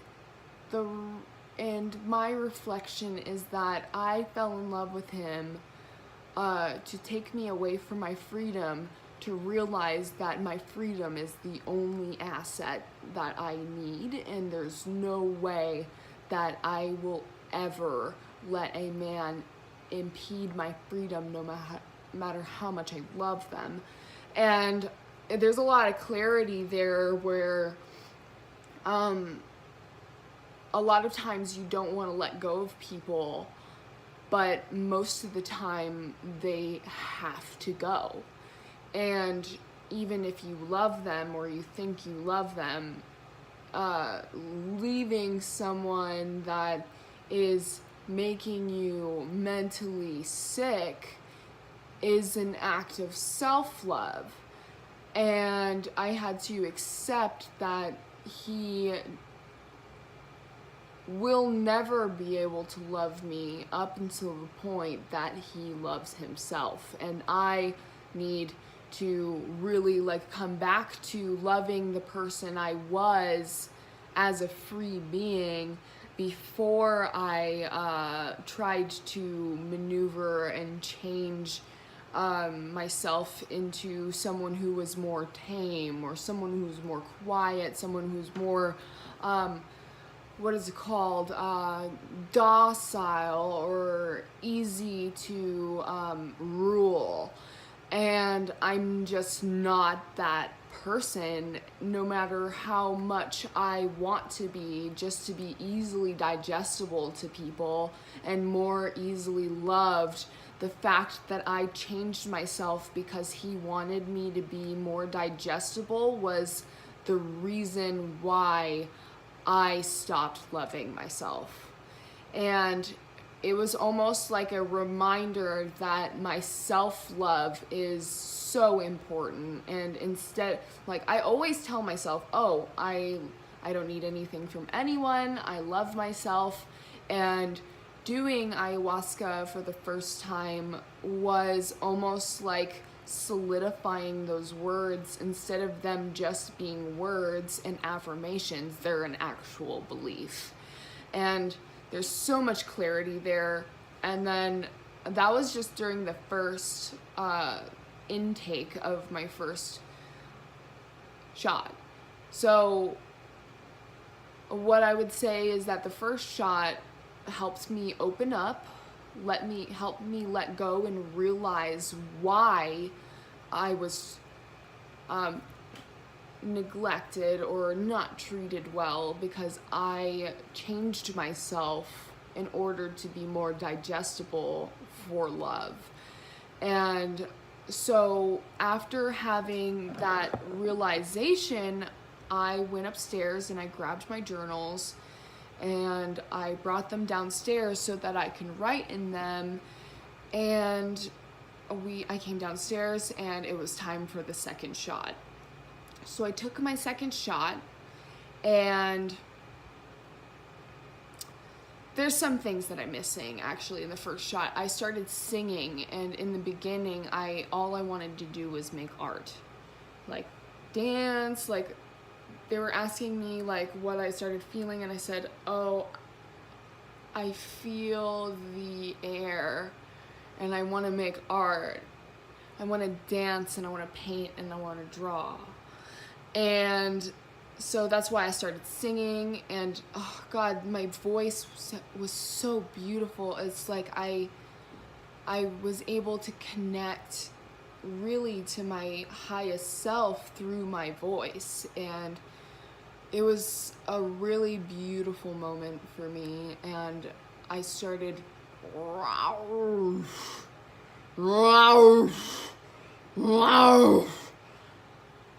I know it sounds funny, but I was really connecting to my inner jaguar. And so that concluded my first shot of ayahuasca. My second shot of ayahuasca, I was writing all of these things down, and I actually wrote my first page in this book. I named it actually yesterday, and I let ayahuasca name it. It's the book, I was gonna name it The Book of Shadows, you can't even see it. The Book of Insight and Integration by Phoenix du Soleil. So far, that is what my first shot took. My second shot, I took it and I knew I need to go outside. There's no way that I'm gonna be able to stay inside. I need to go outside. And before we started our ceremony, the shaman asked us to stay on the property and not go to the lake. But the fact that he told me not to go to the lake was the exact reason why I went. and I just needed to go. There was no way that I was going to be able to stay. So I realized even then in that moment that like if someone gives me rule, especially a man, I am likely to break it. Not because I want to cause trouble, but because I am not to be ruled. And I feel deep down that like my power is my own, I have free will. I will tell you after I'm done. You know, and it's not because I want to be rebellious, it's because I have free will and I will do as I please. So as I walk into the jungle, I find that I'm very wild, and and during my first shot actually, it was like almost like knowing who I am and reminding myself of who I am. And I know who I am. I'm a wild woman, I'm an artist, and I create. My will and my power is to create, and my power and my worth is in my freedom. So and it's so beautiful to be able to like put that in words of being like, this is who I am, I know who I am, and that's it. That is specifically who I am in short amount of words. So I was walking in the jungle barefoot, one piece of clothing, which is a shawl that I just like cover. And while I'm in the jungle, I'm like prowling through the shadows, and I find that I love the shadows more than I love the light. I find that I can see more in the shadows than I do the light, not necessarily physically, but energetically, I prefer shadow. And I was kind of like prowling through the darkness and looking at the grass and seeing how it like sprawled out kind of like that, and then I started making my jaguar noises again, and the dogs started getting scared. They were barking at me from afar, and I started to speak to them. I said, "Come to me. If you come to me, you will realize it's me." And they all came to me, all three of them, and they were so excited, and then we all walked to the lake together, and they led the way. We all ran to the lake, and I sat down and I stared at the water, and I thought to myself, I should go get my tent, I should set up my tent, and I should sleep out here because I have a tent that I carry on my back, just everywhere, just in case, like, you know, like if I don't want to get into a hotel. But I'm likely to get into a hotel because hotels are so cheap here.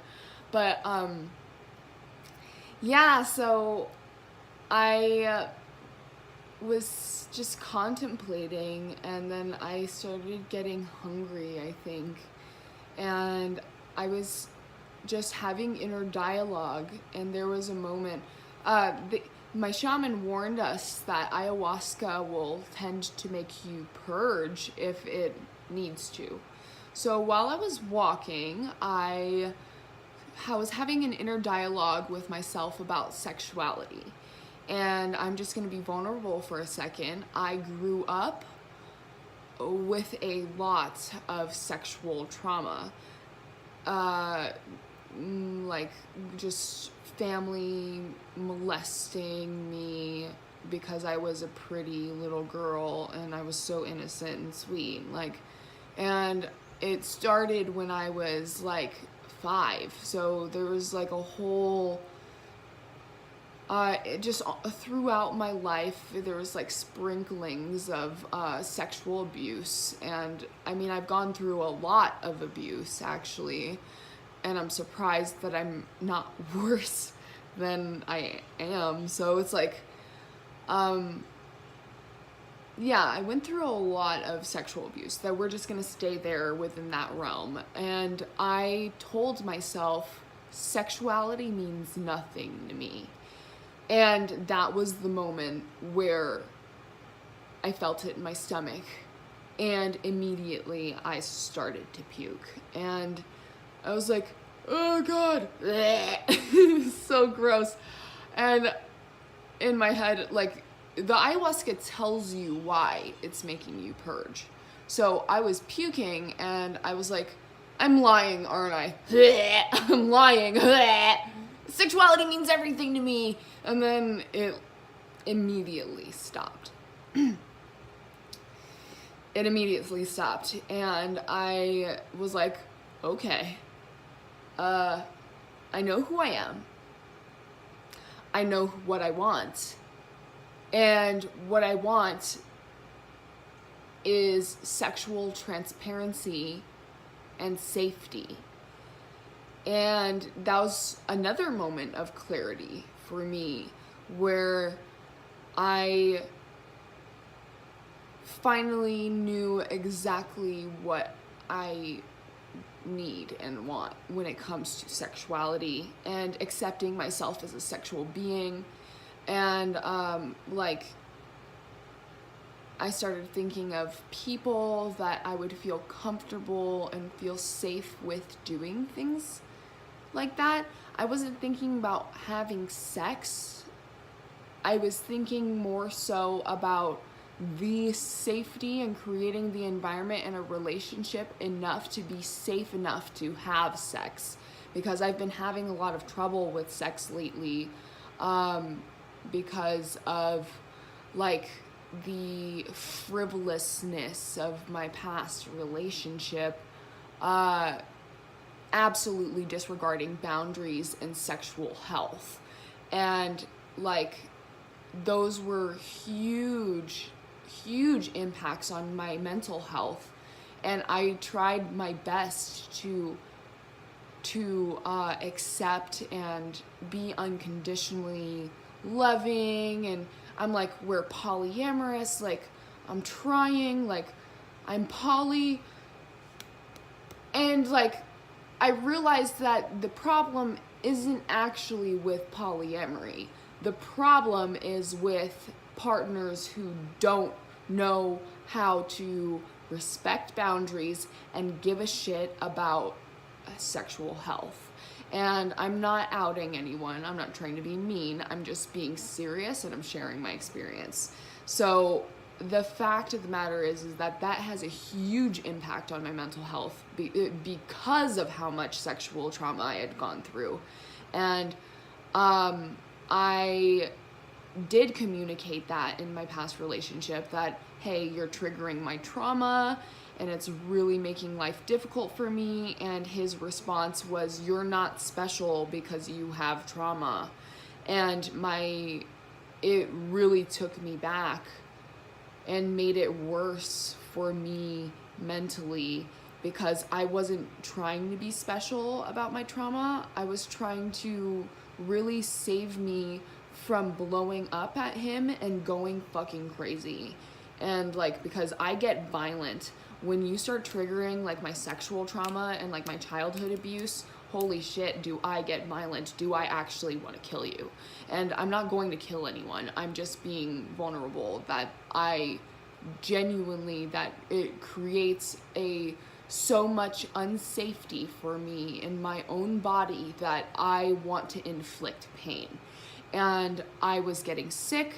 My whole body was hurting. Like, having sex with people was painful. It was physically painful. Like, I would get a really deep cramp in my heart where it's like, this fucking sucks. Like, I don't ever want to do this again. And wow, heavy topic, guys. But yeah, I'm doing my fucking best, and I realize that sexuality means a lot to me, and so does sexual transparency and sexual safety. And I kind of moved on from that into like coming back to the home and having a conversation about it with my shaman. And then it was time for the third shot. And at this point, like, people are starting to break out of their silence. People are starting to go into the jungle. People, like, everybody's having their own experience. Some people are hurling and crying. Some people are like, oh my God, this is amazing, having conversation with plants. And then there's me turning into a jaguar, running into the jungle and enjoying the shadows. And it was an amazing experience, my second shot. So it was almost like it went from me knowing exactly who I am to me knowing exactly what I want. And then my third one was also amazing. I took it, I had a conversation with my best friend, and there was a moment where she had said something to me where, like, you know, when you tell someone something and they go, and like, that really triggered me so bad, because it's like, when it was very dismissive. I'm not mad at her, I'm just saying it was dismissive. And I had to go back to my journal and really write down what I felt and how to approach it in a calm way. I wrote down how I want to approach it, and I just wanted to be short and sweet, to the point, done, over with, have a quick conversation, and it's done. So I went up to her after she came back from her walk, and I said, hey, can I have a talk with you? She said, yeah. And I said, I would like to talk about boundaries. And she's like, okay. So I said, and I took a breath, because I didn't want to blow up, because I have a tendency to blow up when I'm offended. But I had already wrote down in my journal not to let people offend me. So I told her, I do not accept being spoken to in a dismissive way. And when you say, and, after I say something, I will not be talked to like that. And I did my best to make it clear, concise, easy, to the point, boundary, and no argument involved. There's no argument. And then she had a moment where she was like, I don't understand, well, when I say and then I said, this isn't an argument. It's just a boundary. And then I walked away, and while I walked away, she said, I love you. And I said, I love you too. So I went back into the jungle, and I sat on a platform, and I cried for a good 20 minutes, and I cried really hard, actually. And that was a trigger for me, and it opened up a whole nother page where I had to face my abandonment issues. And I realized, like, the reason why I have a problem with setting boundaries is because my mom is a narcissist, and I don't talk to her anymore because of how toxic she is. But but whenever I tried to set boundaries with my mom, I would be severely punished with neglect or degradation, humiliating, dismissal. So, and that was another reason why the dismissal, I had to realize, like, her talking to me in a dismissive way triggers my trauma with my mother. So, and then I had to go and reflect on it, and that, like, the reason why I had to face it and talk to her about it immediately is because I never, ever, no matter how much I love you, no matter who you are, I will not be talked to like that, ever. So, and it doesn't matter if it's one word. No. The answer is no. I will not be talked to in a dismissive way. It triggers me, it makes me angry.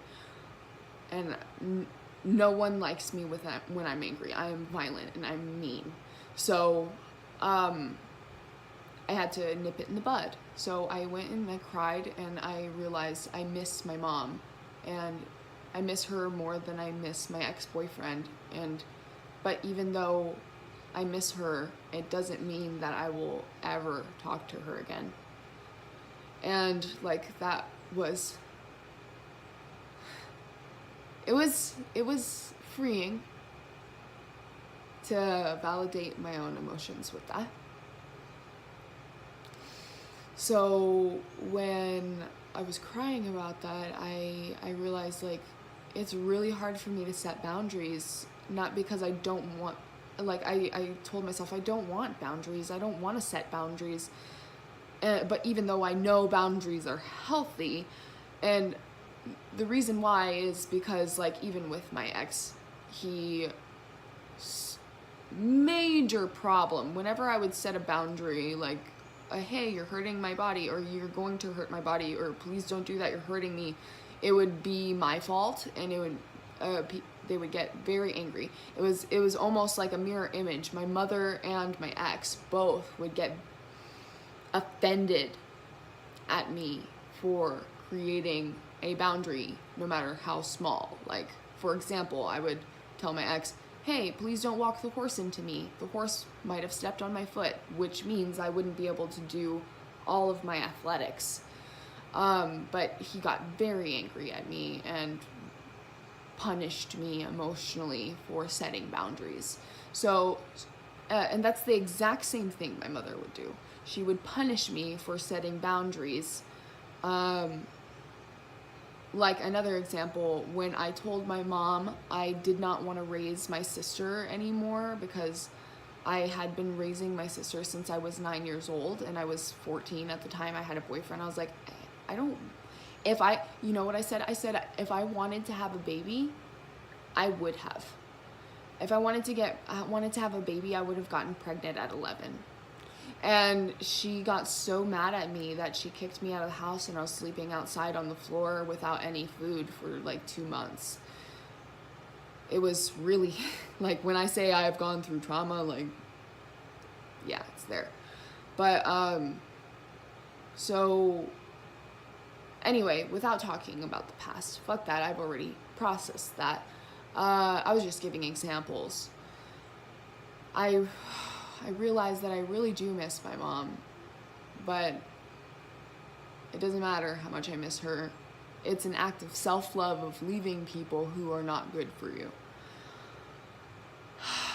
And then I had to face my abandonment issues of why do I feel like I'm afraid of abandonment or afraid of boundaries, is because I feel like people will either leave me or not listen to my boundaries ever, or be very angry at me if I create any boundaries.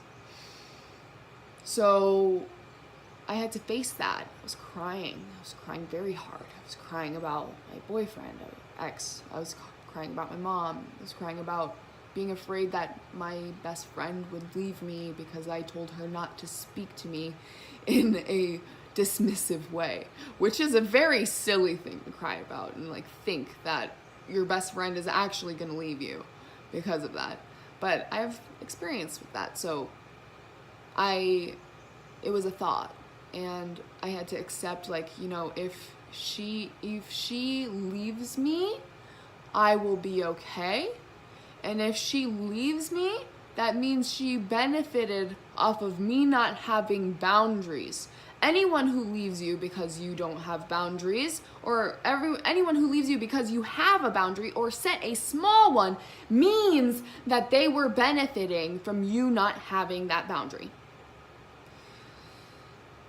And then I came to the realization, I have boundaries for a reason. And that reason is to protect myself and the people around me from the person I am when I am triggered.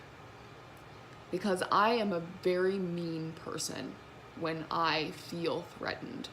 I am a very, very ugly, painful, spiky, poisonous snake when someone shows me that they want to hurt me. And I know that about myself. So I had to be honest with myself that boundaries are not to keep you from having fun.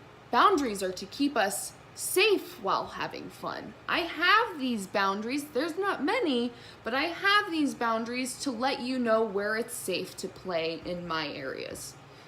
So if you cross this, I'm letting you know there are snakes on that side of the fence. So don't cross it, because if you do, I am responsible for my own feelings, but I'm letting you know that if you step on that snake, it will bite you.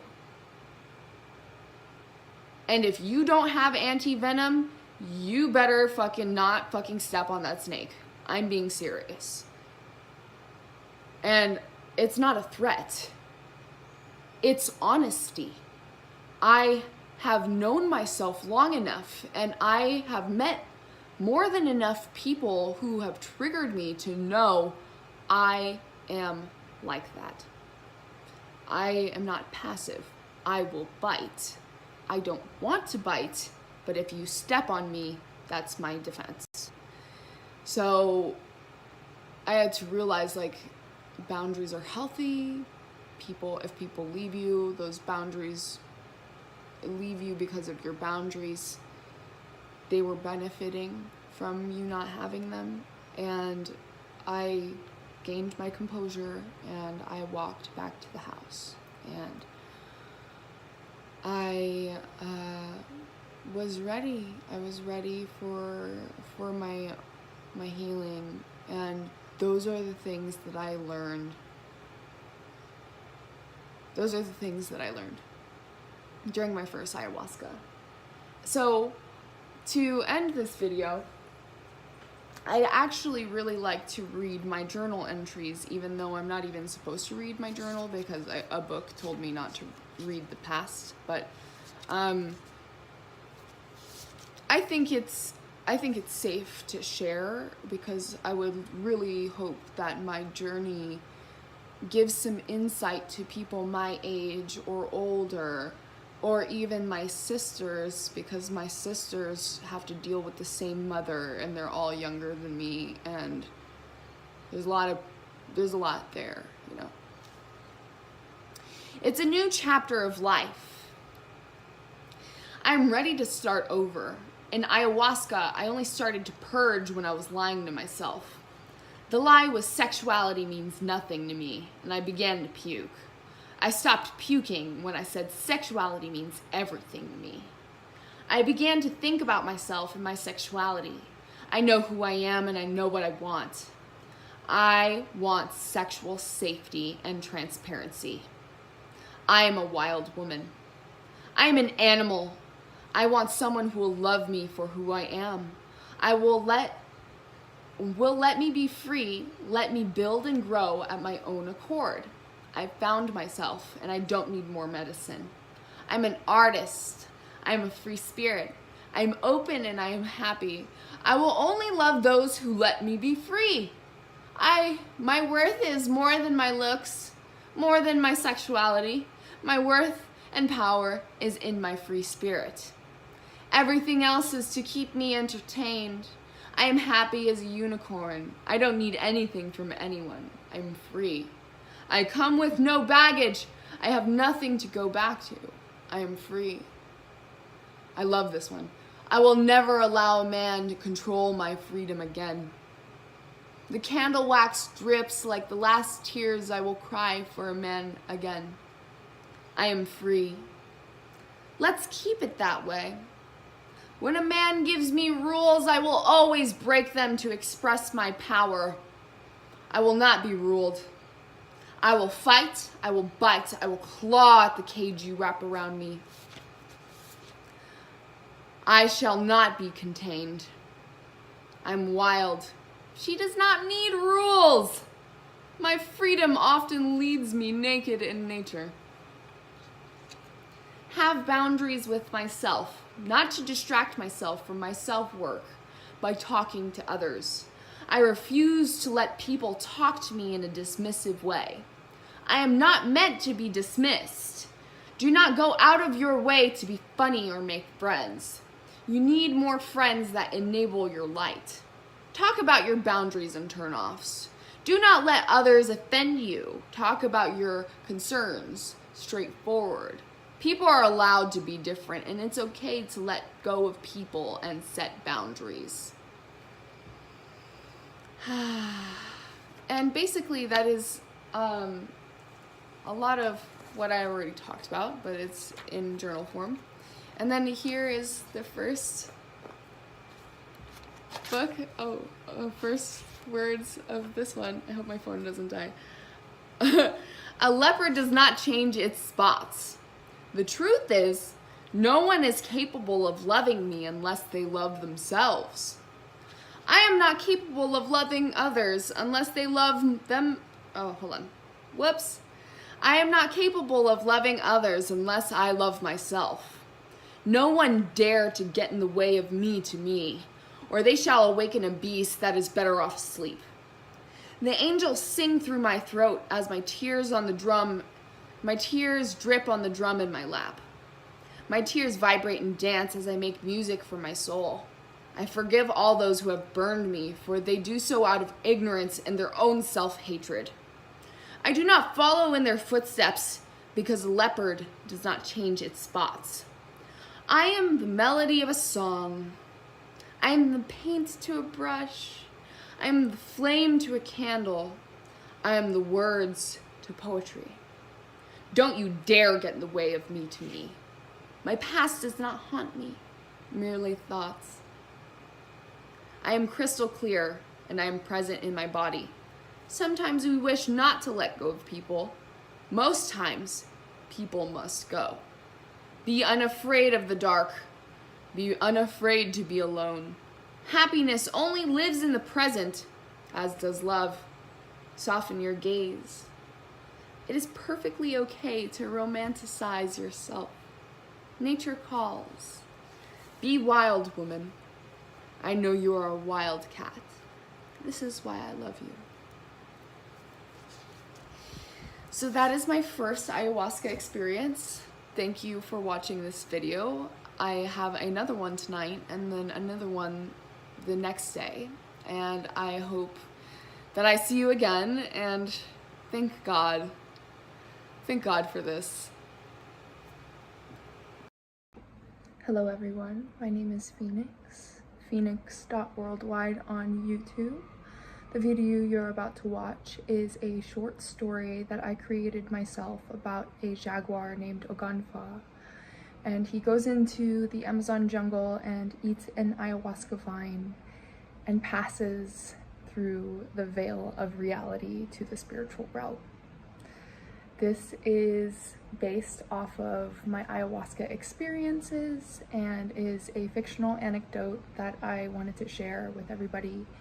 And I spent about 12 hours editing and making this story, so I worked really hard on it, and I hope you guys like it as much as I am so excited to share with you. The Amazon rainforest, a symphony of life, ancient and vast. Sunlight filters through the emerald canopy, dappling the forest floor. Here in the heart of this vibrant world lives Oganfa, a jaguar, strong and sleek. His coat, a tapestry of rosettes, blends seamlessly with the dappled light and shadow. He is a hunter, a phantom moving through the undergrowth. But Oganfa is more than just a predator. He is a symbol, a spirit walker of this ancient land.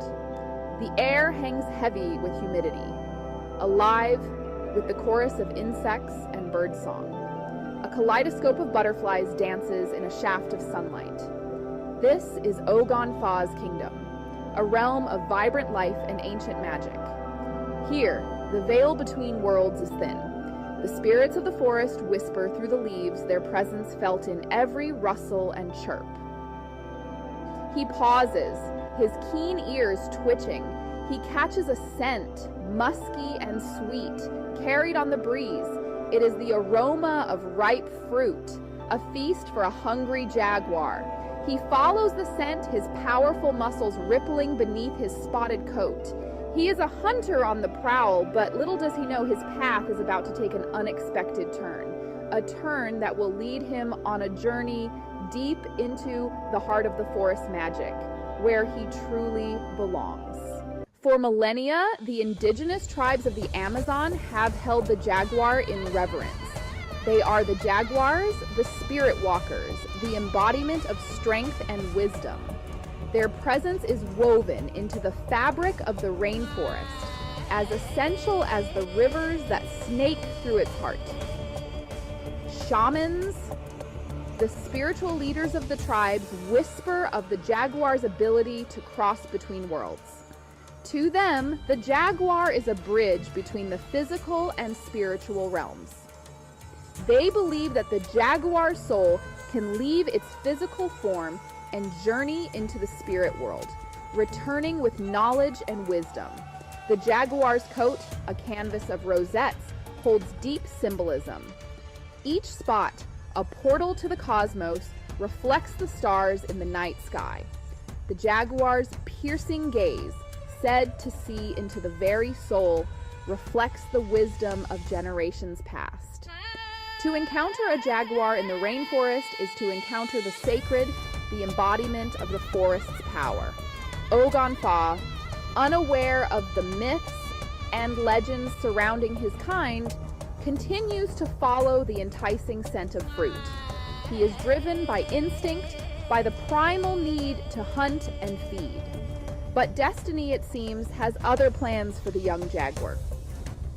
For deep within the rainforest, a different kind of hunger is about to awaken within him, a hunger for knowledge and understanding.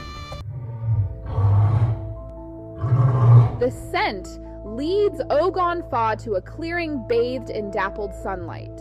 A tangle of vines climbs a towering tree, its leaves a vibrant green against the azure sky. But it is the fragrance emanating from the vine that captivates Ogonfa. A heady aroma, both alluring and slightly unsettling. This is the ayahuasca vine, known throughout the Amazon for its potent properties. The tribes of the rainforest have long held ayahuasca sacred. They call it the vine of souls, a gateway to the spirit world. Shamans use the vine in sacred ceremonies to commune with the spirits, to heal the sick, and to seek guidance from the unseen realms. They believe that ayahuasca allows them to see beyond the veil of reality, to tap into the interconnectedness of all things. Ogonfa, driven by an unseen force, approaches the vine. He sniffs cautiously at the thick, woody stem. A surge of energy courses through him, both exhilarating and daunting. He has never encountered anything like it before. Instinct wars with curiosity, but the allure of the vine is too strong to resist. He takes a tentative bite. The taste is bitter, earthy, like the forest floor after a heavy rain.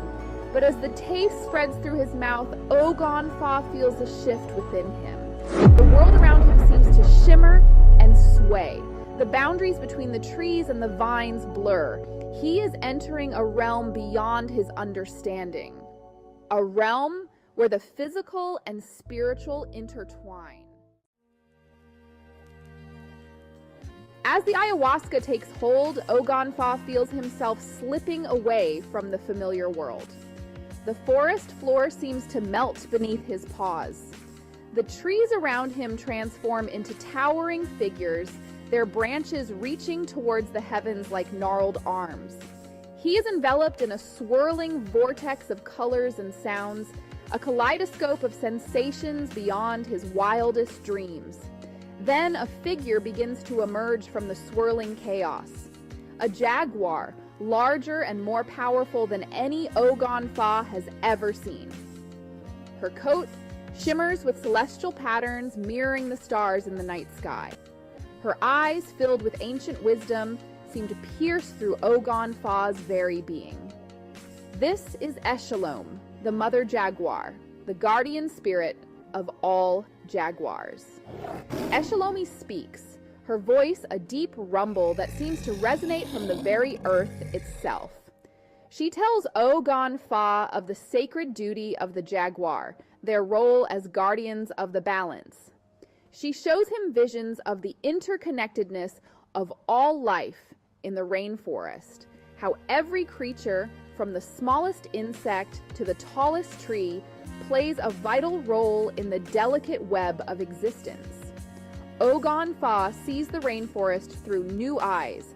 He sees the intricate relationships between predator and prey, the delicate dance of life and death that sustains the ecosystem.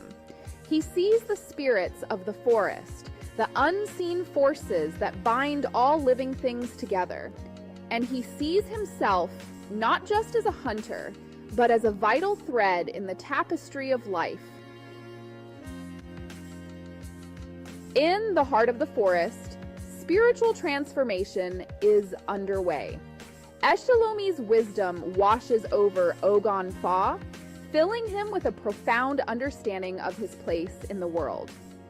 He sees that his role as a jaguar is not merely to survive, but to maintain the delicate balance of the rainforest, to protect the weak, to keep the strong in check, to ensure the harmony of all living things.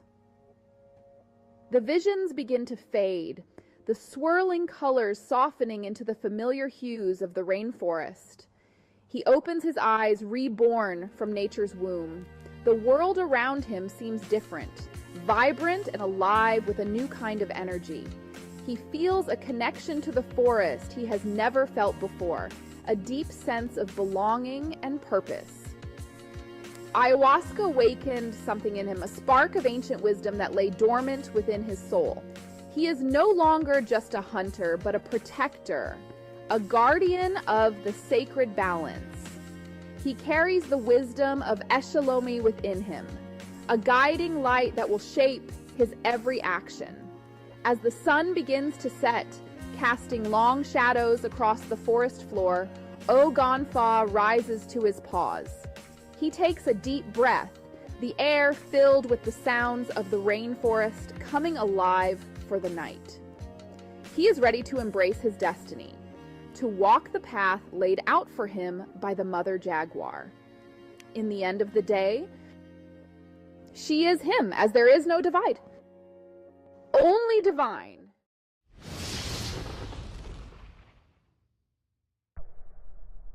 If you got through that whole video, thank you so much for watching, and I hope to see you again.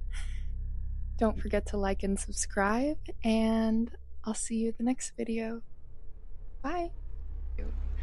Thanks for clicking on this video, and if you like it, make sure to leave a comment and a like and subscribe if you feel called to. Thank you.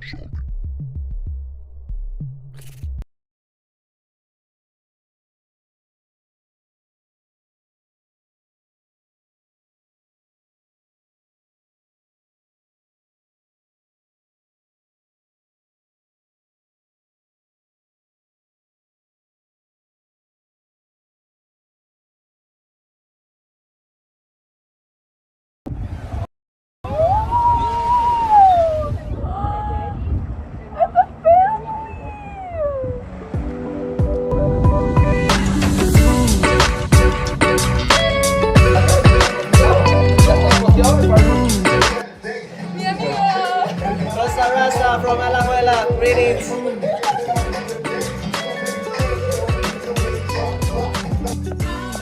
Jackfruit? I was thinking about jackfruit. Any good ones? Not in season. What you see me doing here is I'm using the jungle ginger to wash my hair, because it's called shampoo ginger for a reason.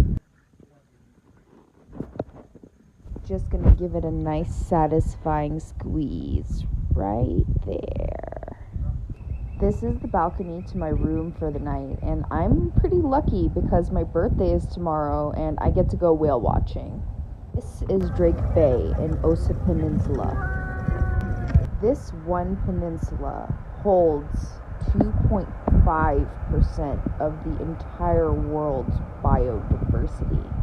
The reason why I came here, actually, I just was so fascinated by the idea of exploring the jungle and going as deep as I can with my little camping gear that I have here. I was pretty close to the water, not gonna lie, but you know, like, fuck it, we ball. This is my tent, and I have a little pad in there that one of my friends actually sent me here with this tent, and he gave me all of my camping gear. This was a really cool tree, actually.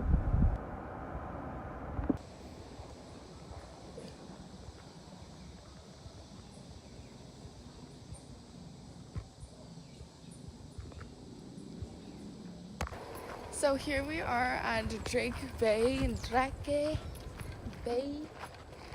and I'm so excited. I can't wait to get down to the water. We're gonna do some whale watching, snorkeling. Hopefully we'll see some dolphins. Oh, look at this rocky road. I hope I get there on time. I'm so hungry, but I wanna go swim.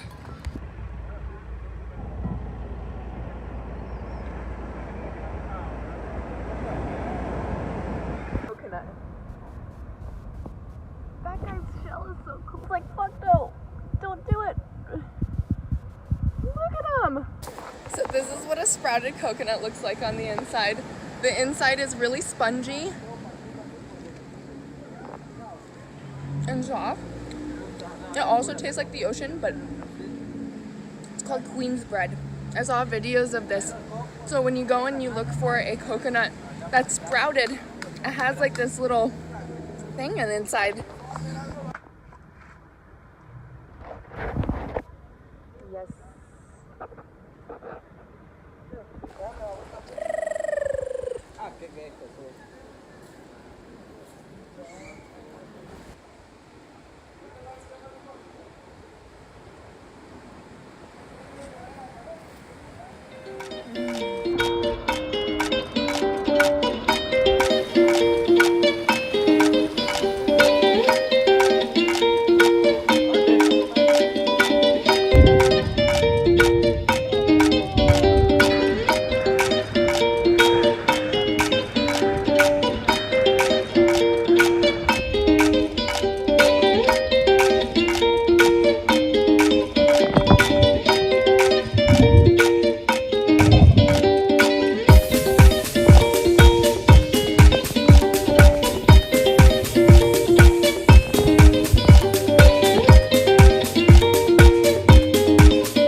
So here's my update of what's going on in Costa Rica for me.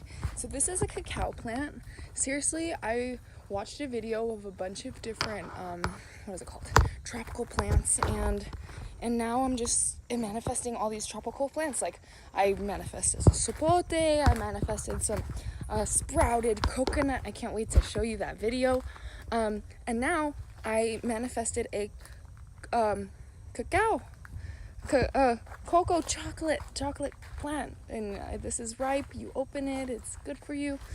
And like, so basically I met a friend named Sandro, and he has a farm. Believe it or not, this looks like a jungle, but it's actually a farm of it's called biodynamic farming, where he's using the moon cycles and also like going along with the actual plants of the jungle.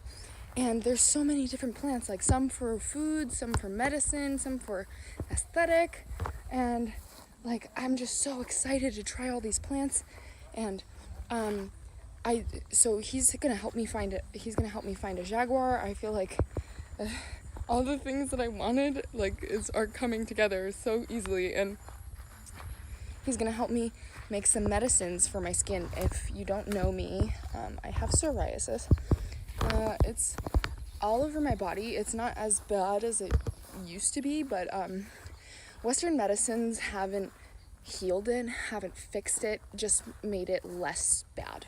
So I'm here going to use the seawater and the plants of this biodiverse natural habitat. Look at this plant holding a bead of water. How cute. But so what we're gonna do here, we're gonna take he took a plant and he's gonna boil it, make me some tea, and then I'm just gonna forage a bunch of different plants and fruits and then make things for my skin so that I can heal it. And I'm just really in awe, and I'm really hoping that it's gonna work. Like, I don't know if you could see all that. It's definitely not as bad as the first video I ever made of it, but it's not perfect either. So my goal here is find Jaguar, which I feel like I already did because his dog's name is Jaguar in Spanish. And also my friend has a tattoo of a jaguar on her face, on her hair. And also like healers, plant healing, using the earth to heal me. All these things I feel really good about, and I'm just so excited to eat this chocolate plant. There's so much like available here, and I'm ready to heal, and I'm ready to like be one with the earth and let the earth heal me instead of taking a bunch of steroids that don't make it go away. They just make it less noticeable, you know? And the root cause is my stomach. Like my gut like leaks nutrients into my blood, so it shows up in my skin as an expression. So we're just gonna try to use as many plant medicines as possible to make sure that I am healed. And you have no idea how excited I am, and I'm really, really grateful that even if it doesn't work, I got to experience this beautiful farm and eat this cacao plant. Like, or I don't even know if it's called, I think this is cocoa, not cacao, but there's just so much available, and I'm really excited to make a medicine for myself, like out of plants that I forage. Like, I can't believe that I'm just foraging all these organic fruits. I'm so excited. You need to hear this if you're seeking financial abundance. Take a deep breath in and slowly let it out. Feel the tension leaving your body with every exhale. With each breath, affirm to yourself, I am worthy of wealth. Abundance flows to me effortlessly.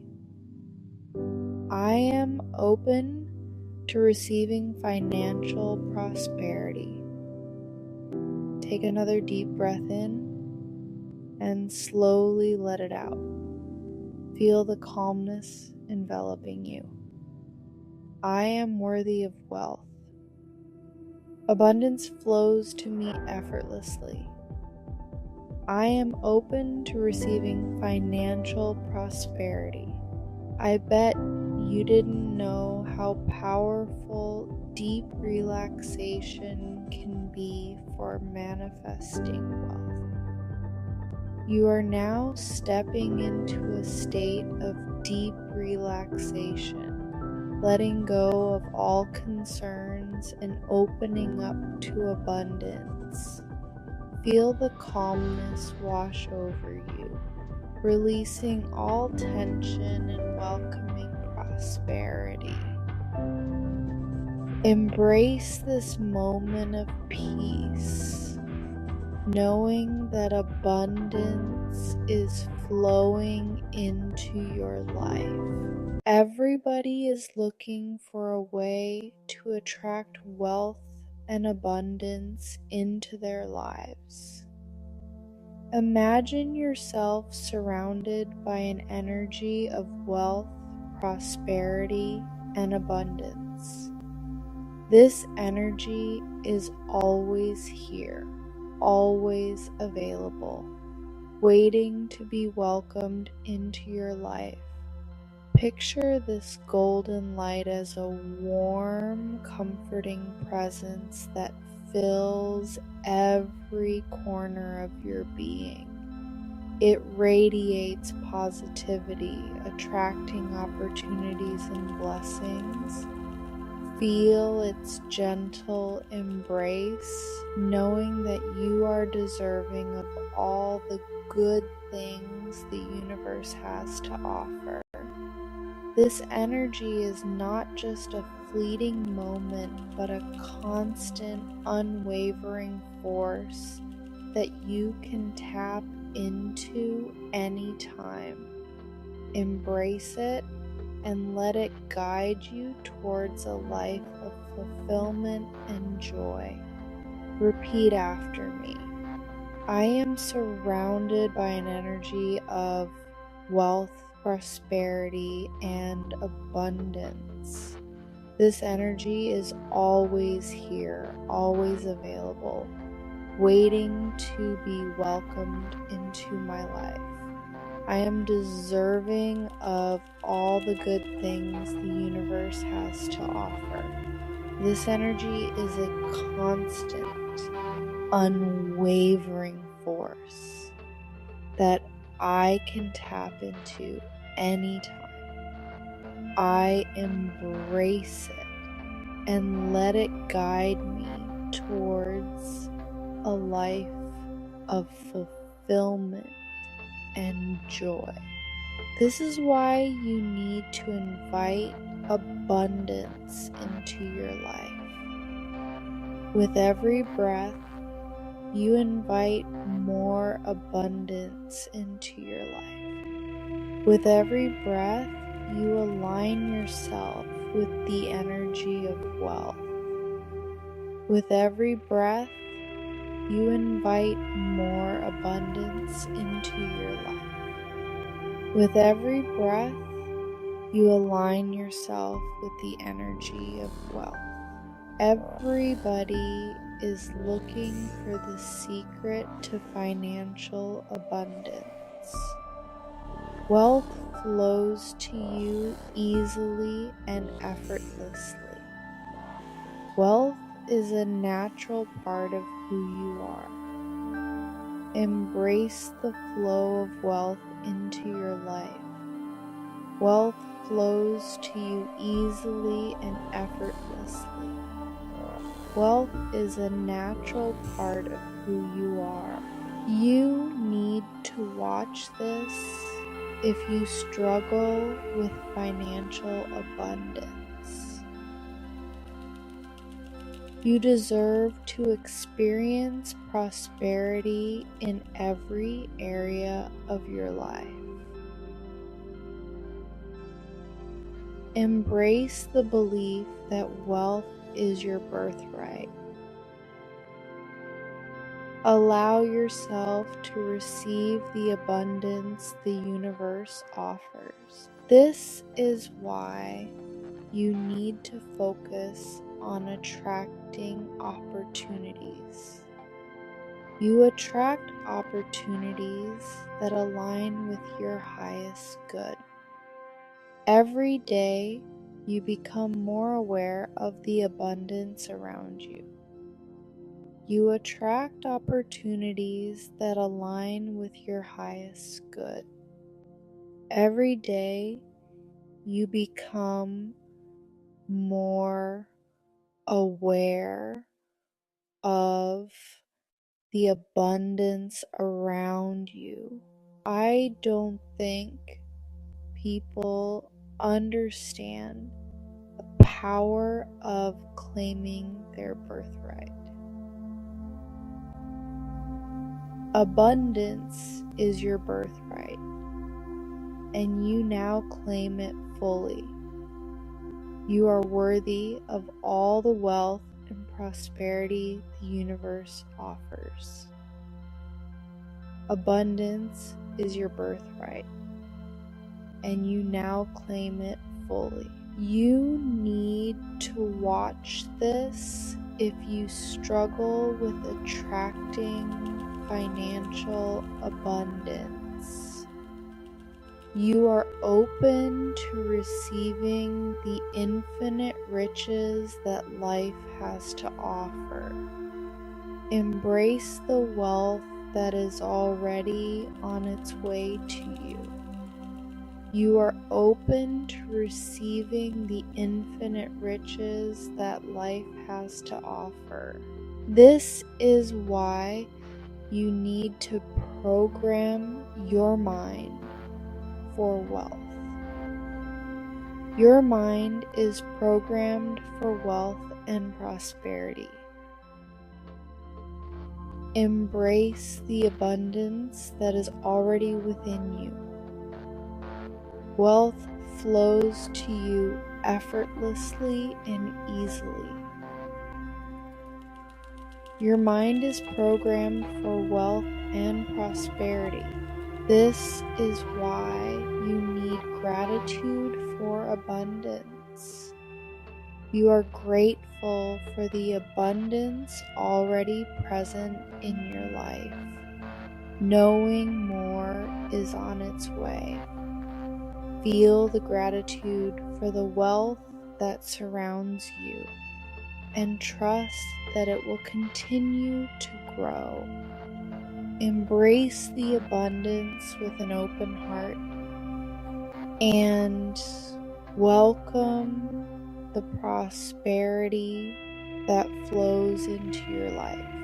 You need to hear this if you're aiming for financial success.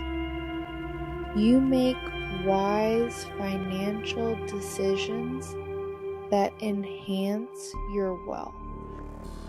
Every choice you make brings you closer to financial abundance. You make wise financial decisions that enhance your wealth.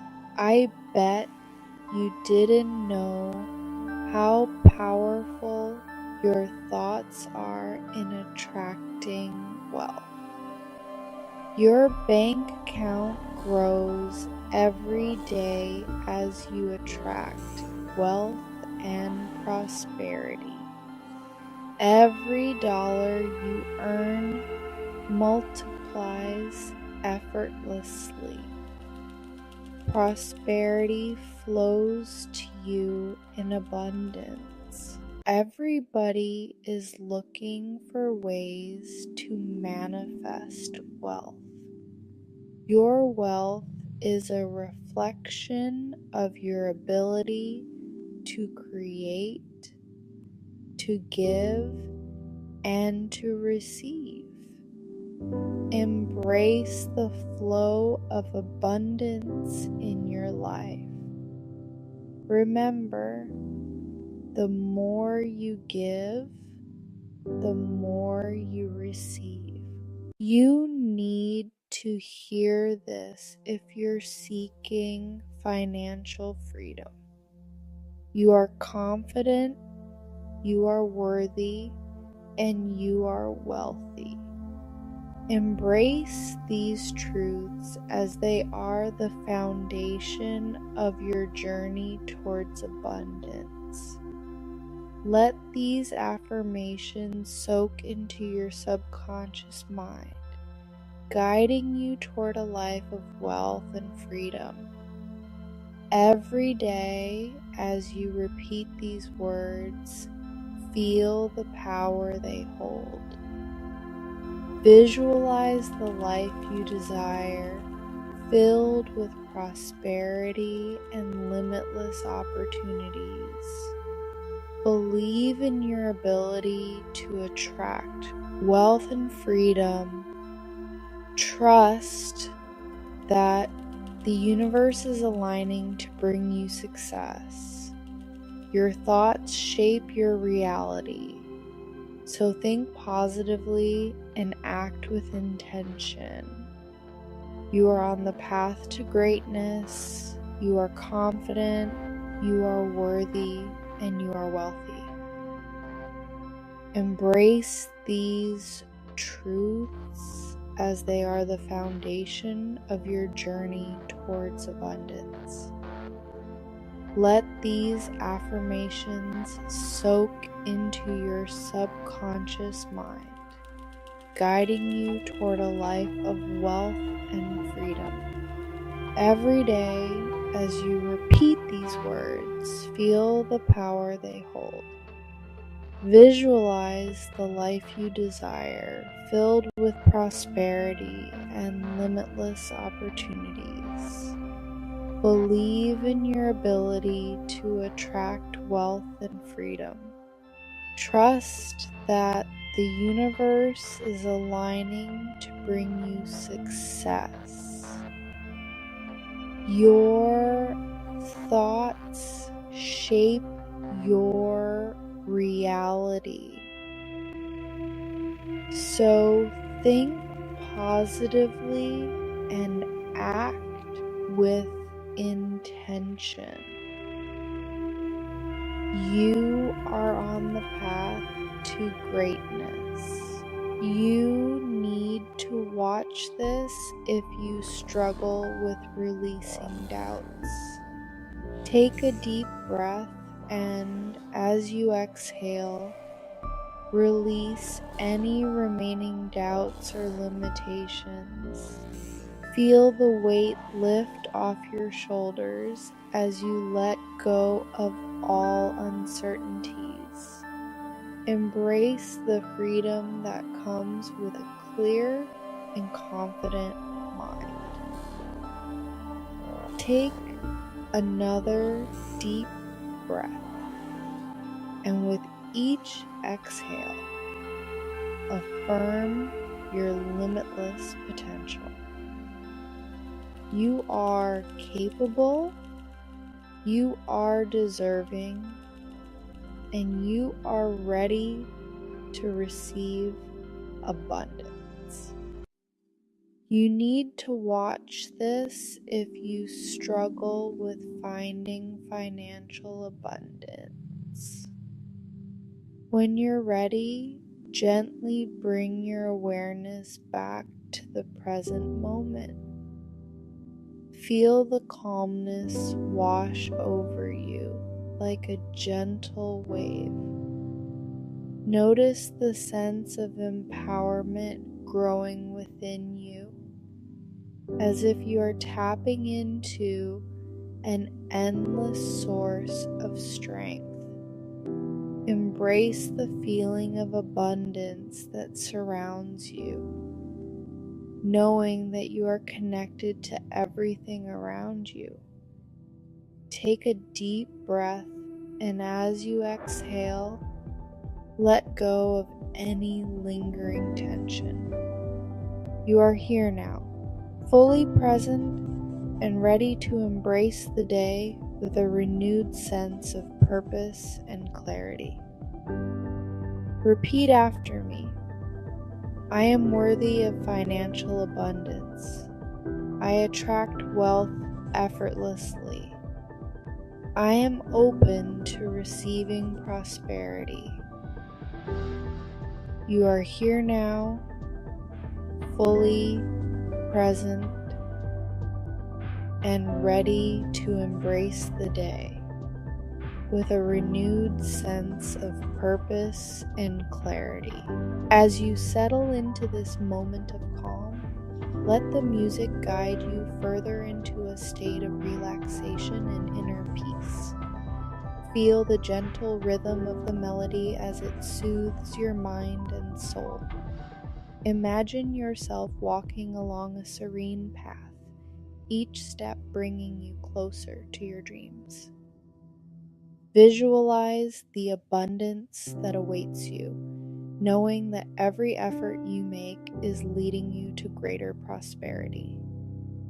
Allow the music to remind you that this journey is as important as the destination. Embrace the journey and trust that you are exactly where you need to be. Let this sense of tranquility stay with you as you move forward, knowing that you are capable, worthy, and destined for greatness.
Damn.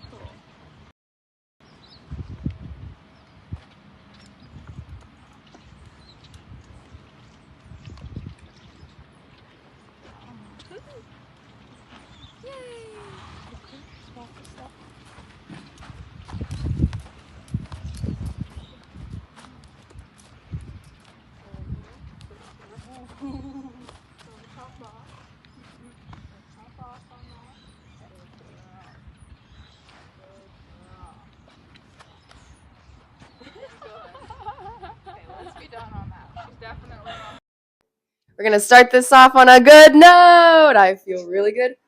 My name is Phoenix.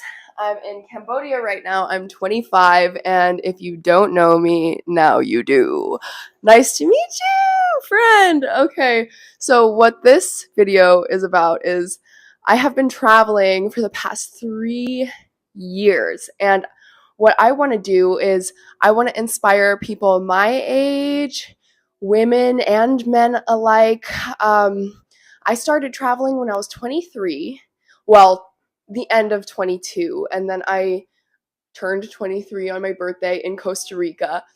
And what I think we should talk about is I kind of want to go into the country that I'm in right now, but I also want to go into the countries that I've been in. So I'm going to quickly breeze through Cambodia. It's very underdeveloped. There's some underdeveloped places and huge culture shock. I don't know how to describe it. I don't want to make it negative. I really like Cambodia. There's some places that are pretty clean. I'm in a really awesome apartment right now. Thank God. It's so clean. And I'm on the 11th floor. I'm overlooking basically all of, I think it's Phnom Penh. I forgot what it's called, but I definitely really liked Siem Reap. There's so many temples and it's very sacred. And why I'm here is because I'm going to Vietnam! I'm going to Vietnam! Gosh, I don't even want to go into Costa Rica. I just want to tell you about the last couple of months because there's like constant new things going on. I was in Thailand, now I'm in Cambodia, I'm going to Vietnam, maybe even Philippines after that. So before I go off in this huge long tangent, I just wanted to let you know what my life is doing, how my life is doing, and also tell you that if you are 25 or if you're 35 or if you're 45 or if you're 50, like this traveling does not have to be super expensive. Traveling doesn't have to be super expensive. I would actually even say traveling the world is less expensive than renting a house or renting an apartment, even in the US. I'm from Vegas, so it's really expensive there. I was born in California. It's really expensive there too. So leaving those places and actually coming to places like Southeast Asia or coming to places like South America, our money goes a lot farther and we get to experience all these beautiful things that we would have never even thought of, especially Americans, because we tend not to leave our country, we tend not to even leave our hometown, and we just get stuck, you know, and that's just not the life that I wanted to live.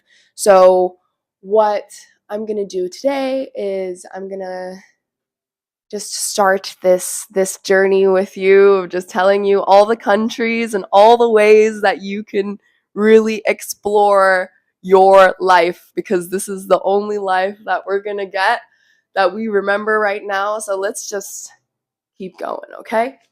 I'm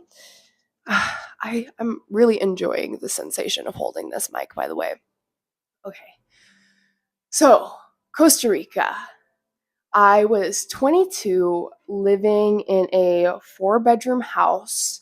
I had 4 cats and 2 rabbits and like 100 fish and a roommate and all these, like I was the head of the house, okay? And this was all me at 22 with my credit score, my money, that we'll get to that later, but it was this huge responsibility that I couldn't handle anymore, because imagine being a 22-year-old just the head of the house, and like you have to be the one with the pants on. You don't even have any room for a man, even if you wanted to come into your life, or like all these things, just all these huge responsibilities that I wasn't aware that I was feeding into the rat race, even though I wasn't like working a 9 to 5.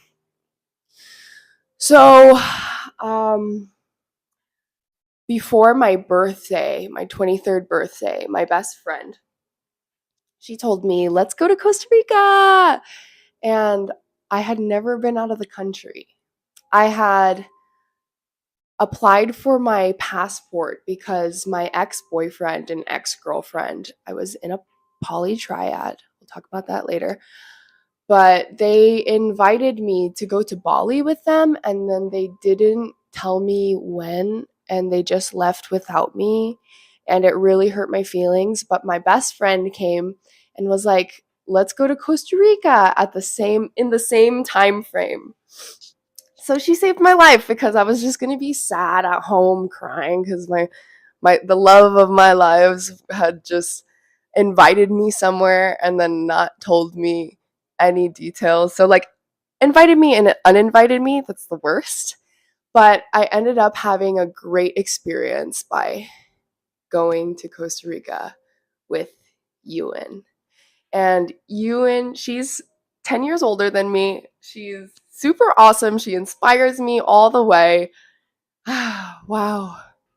We'll even get to that later too, because I just want to share this with you. When I went to Costa Rica, I had no idea what to expect. We were walking on the street, and it kind of felt like a slum. There's like bars everywhere, and it's just like confusing, and I don't really know what to make of it, because this is the first time that I had left US. And we're walking just to find some internet somewhere. We find this huge mega mall, and then this guy in the elevator looks at me and says, "Cafe?"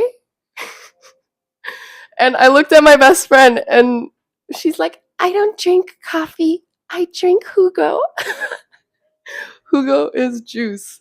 So this man does not speak a lick of English, okay? He doesn't speak any English, and he takes us to the bank so that we can change our money. He gets us he didn't even get us a drink immediately, but my best friend, she's a pro. She's been to so many countries, and this is my first one. And I'm just looking at this guy like stranger danger, and she's like, the worst thing that can happen is probably not going to happen. Let's just go. So we get in his truck, and he drives us to the mountains and brings us to the most gorgeous plantation of just coffee, and it's beautiful. It's a very famous coffee shop. I'm not going to say their name because they're funding watermelon right now in 2024. So F you. Anyway, it was a great plantation, and amazing coffee shop. Is just so well put together, and it was so luxury. There was even a waterfall. Just, I don't know how else to describe it. It's just acres and acres of coffee plants and a huge waterfall, and we're just overlooking this entire mountain covered in coffee plants while we're sitting in this cafe. And we're just Google translating back and forth between our friend, and it's so funny, the men that we end up meeting. He was a entrepreneur, and he actually sold meat. So he sold meat from Costa Rica to maybe Florida. I don't remember, somewhere in the US. He was selling meat, pounds and pounds and pounds of meat to the US. And it was just so amazing, just being fed and treated like what I will say is that the Costa Rican people, the ticos and the ticas, I felt immediately that I was protected and I was met with the best good people immediately. So he took care of us. We didn't have a room booked. He even told us, like, you can stay in my house. And when we stayed at his house, he literally didn't even try to sleep in the same bed. He slept in his kids' room and the mattress was on the floor. And we slept in his bed and his bed was so clean and everything was just so clean and nice. And it was just such a great experience in the beginning to be welcomed by someone who doesn't even speak our language and just wants us to see their country. And he took us even the next day to a whole bunch of different waterfalls. And then I even got to go horseback riding through a waterfall. And when we got off the horses, the guide told us to taste the water, and the water tasted like lemons because of the minerals inside the water. It was so, so cool. And even though there was another waterfall that we went to, there's so many different waterfalls in Costa Rica. My personal favorite was the one that was super blue. It was so blue. You could see that it was so blue. And I don't know what makes water blue. I don't know if it's because it's clean, but it was turquoise. It was so blue. And it was so beautiful. It was so beautiful to see something like that. So after the waterfalls and all the fun stuff, me and my friend decided to go towards, I wonder if we went and did the zip line first. Actually, I think we went to Tabacón Hot Springs. Tabacón Hot Springs is it's up there, it's up north. We probably went 6 hours north into the country, and it's a waterfall that goes through a volcano, so the water is thermal water, so it's kind of warm. And I got to swim in that water, and my friend doesn't really like swimming, but I convinced her to come with me, and I was carrying a camping gear the whole time. I brought my tent with me. So we're just swimming in this water, we're enjoying the thermal water, and it starts becoming nighttime. There's this details. I'll give you some details. So I was swimming in the water, and I noticed that there was a man peeking from behind the bushes, staring at me. And the only thing I could see between the leaves was like his lips.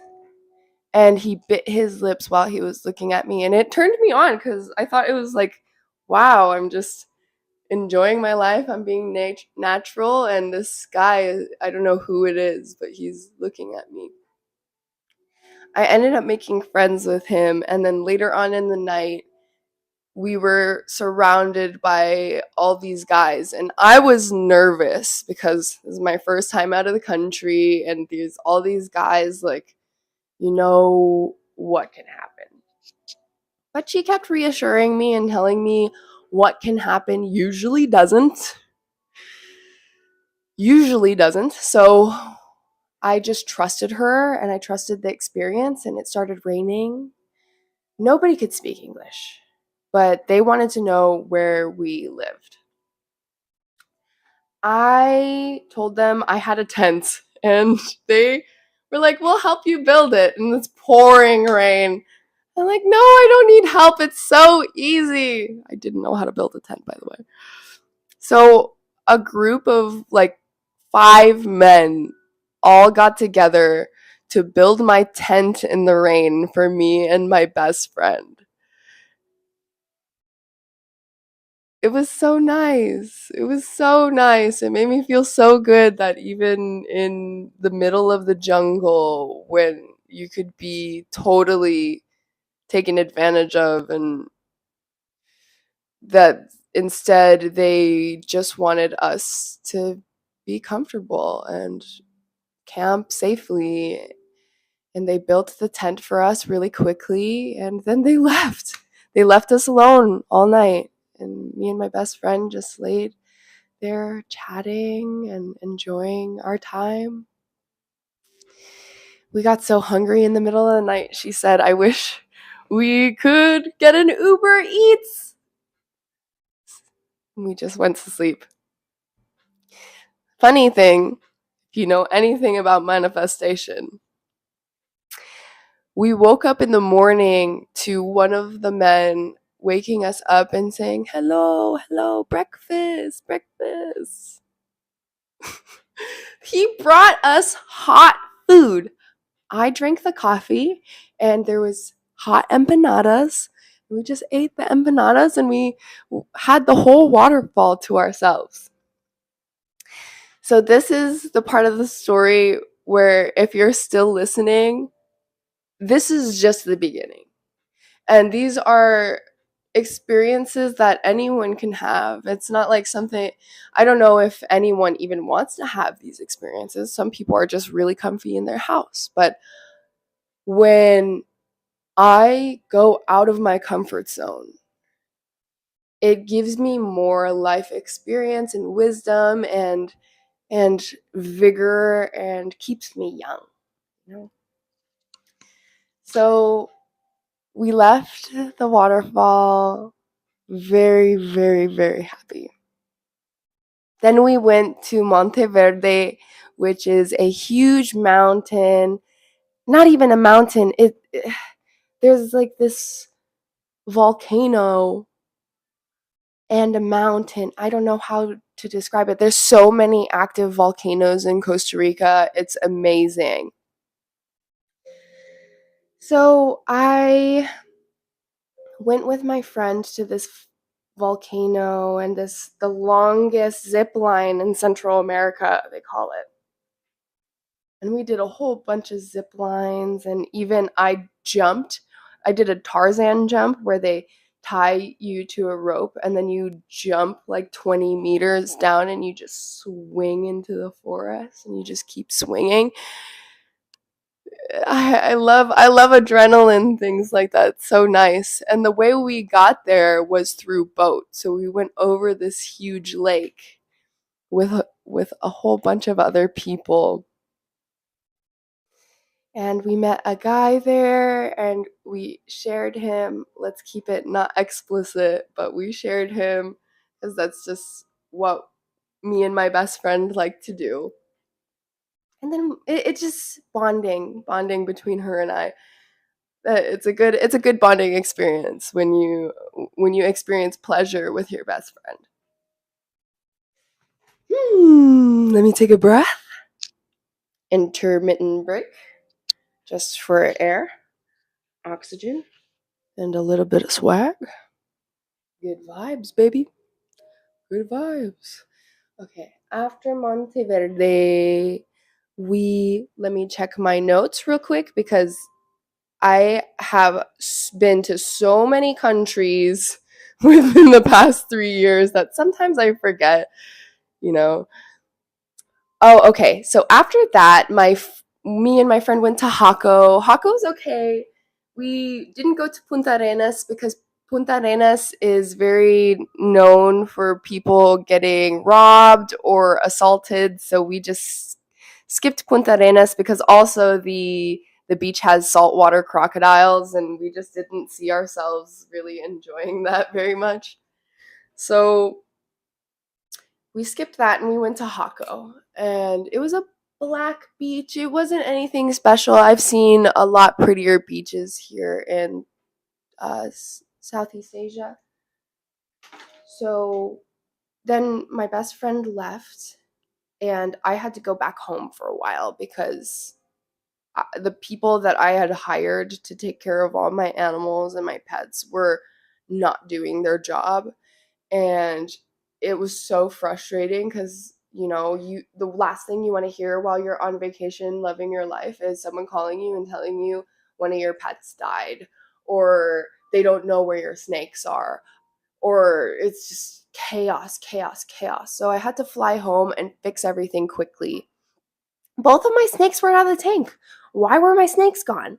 I knew exactly where they were. One of them was under the washing machine. So dangerous. Don't let your snakes do that.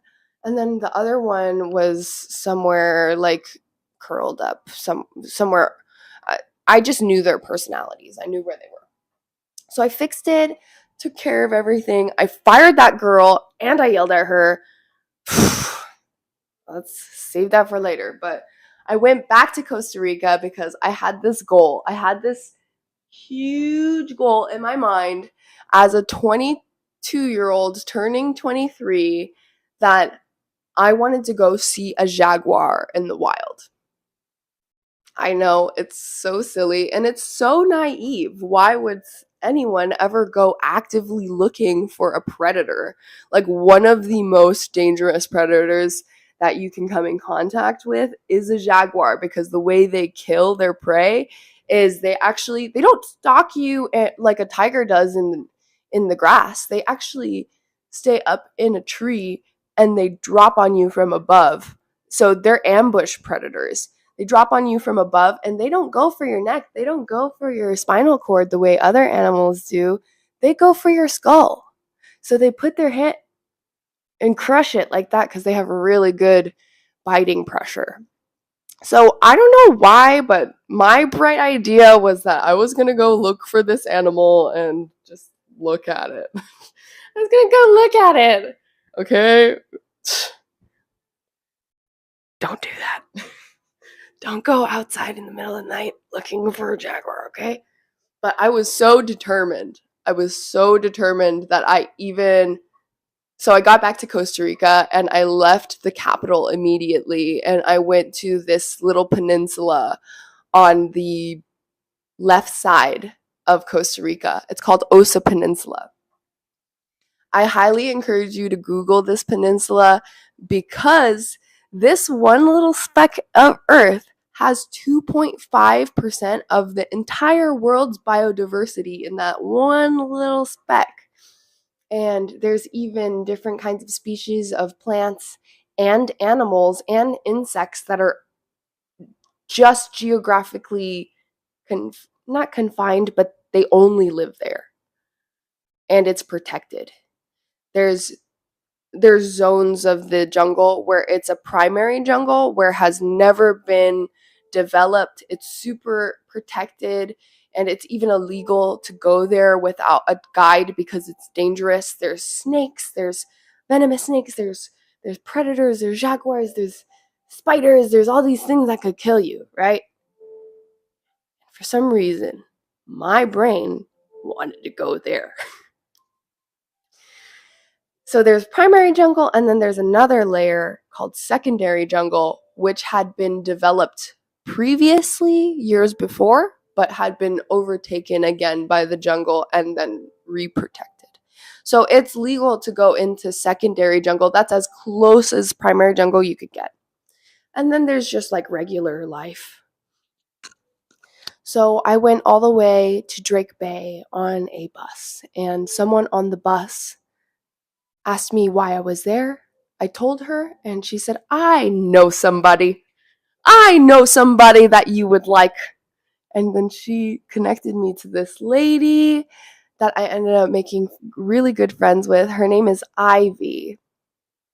Just like me. She has colored hair, tattoos, so interesting.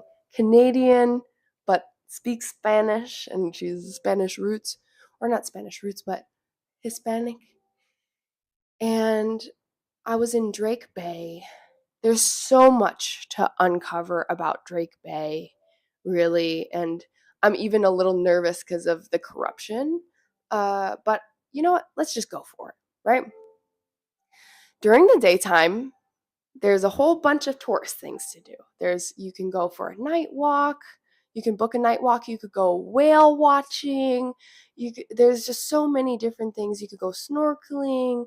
I think you could even go fishing. So on my birthday, my 23rd birthday, I woke up really early in the morning, and then I went and I watched whales. The way, it's just so gorgeous. It's the entire thing, the entire story is just unraveling in my brain now, and I'm remembering all the details. So I went and I saw some whales. They're humpback whales, and it was the season for all the mommies to give birth to their baby whales. So there's this bay called Drake Bay that's shallow, more shallow than the rest of the ocean, and because it's so shallow, it's warm. So they call it the womb for the whales. The whales go there to give birth. So we were just seeing mommy whales with their baby whales. And then I even saw a whole family of whales where it was the big daddy coming to breathe. And then big mommy coming to breathe. And then little tiny baby coming to breathe. It was so adorable. It was the most beautiful thing that I could have done for myself just turning 23, right? These are not stories that regular 23-year-olds get to have. Caucasian activities, right? Privileged Asian Caucasian. But at night, Costa Rica, Osa Peninsula, Drake Bay becomes a completely different animal. And here's why. Even the police tell you not to go out at night. Even the little girls know when they watch you walking outside at night. They say, "Why are you going out at night?" Because there's one thing my friend told me. She's like, "Do you want to go missing?" I said, "No, I don't want to go missing." She said, "Then don't camp on the beach. We don't use guns here, baby. We're not American. We use machetes." And that's when it's all started to unravel how wild the jungle can be. And this was kind of my culture shock and unraveling this naivety of, oh, I'm going to just go to the jungle and look for a jaguar. It's different. There's so much more to it. And I realized, the only predator that I really need to be afraid of as a woman is genuinely like adult men.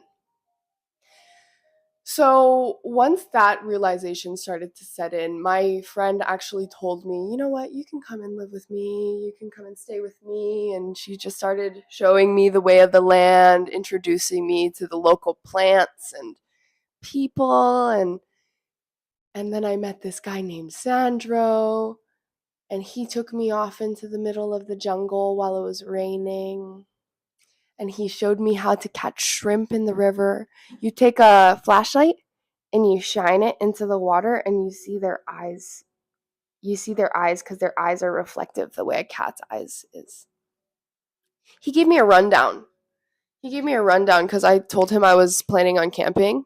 And he had been a tour guide for years and years and years. So he told me, "Do you even know anything about the land?" I didn't. So he said, "Don't step on leaf litter because we have very venomous snakes that look like leaves.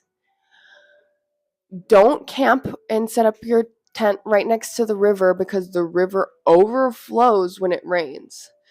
And same thing with the beach and all these things and the spiders and all these things. It's crazy because I just went head first.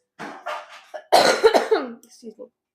I just went head first and I had no idea about all the things that could kill me. There's like 100 different things that can kill you in Costa Rica. And I just was confident. I was confident in my own ability to just, live my life. And so he gave me a crash course on how to stay alive, and it just gave me so much information that I would have never gotten in Vegas. And the relationships that I created with these people was so deep and emotional and learning for me. Wow. So during that night when we were walking back to the house. We had taken huge leaves to like use as umbrellas. And then there was this really pungent smell, like a really dirty, wet dog. And when I smelled it, I was like, whoa, there's just a dog that just walked past the path. And then he smelled it. He said, that's not a dog. That's a puma. A puma just walked past our path. And I just believed him because it's his land. He had never left that land. And he explained to me that pumas have a very strong scent of socks. They smell like socks or wet dog. And that was so close that it crossed our path. And after about a couple seconds, the scent was gone. So it had just walked past us. And that even makes my skin stand thinking about it, that I was so close to a puma and it left us alone, And there were so many instances with Sandro that he had taught me about the forest. While we were walking, he said his eyes were more sensitive and his sense of smell was more sensitive because he was part of the forest. He would go, I smell horses. And then after a couple meters, like maybe, 20, 40, 30 meters, we would cross horses. And he would go, I smell monkeys. And then after a couple minutes, we would see monkeys in the trees. It was insane to see this guy's senses just so heightened. He didn't even have a phone. He told me, would you marry a jungle boy? It's crazy that I was like 23 and some jungle boy just wanted me to stay. I didn't feel like I wasn't ready. I was too young. But he carved my name into a rock. And he didn't even just carve my name into a rock. He drew a picture of a phoenix into a rock with a knife. And it was in the river. And I miss him. I miss him. I didn't have any relationship. I didn't kiss him. I didn't do anything with him. But I wish I could still contact people like that, because people really treat me with so much love.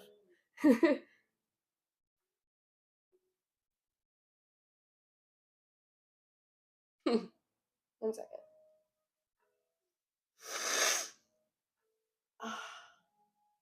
Okay, now let's go talk about Ivy. Ivy was such a badass. She even showed me all her machetes. She pulled out all her machetes and she was like, this one, my boyfriend gave me. Isn't it beautiful? And it's this nice, beautiful.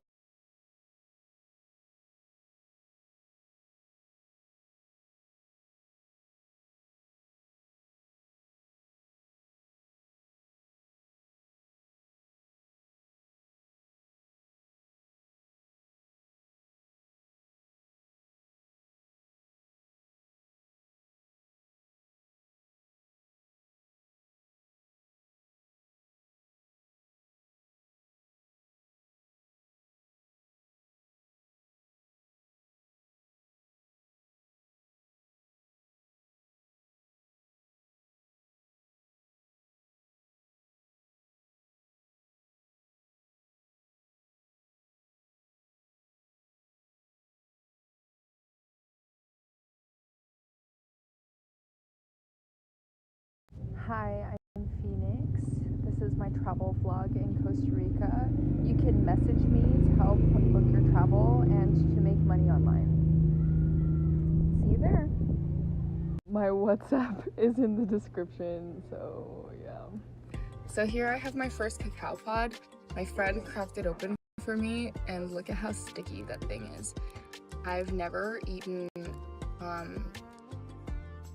raw cacao or chocolate.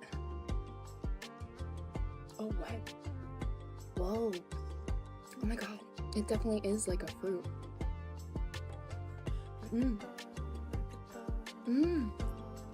What? It doesn't taste like chocolate. That's very fragrant. Almost like orange, lychee. No, it has a hint of chocolate in it. Wow.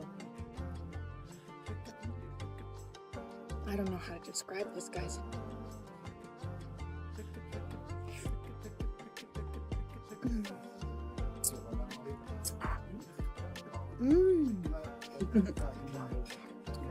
Wow.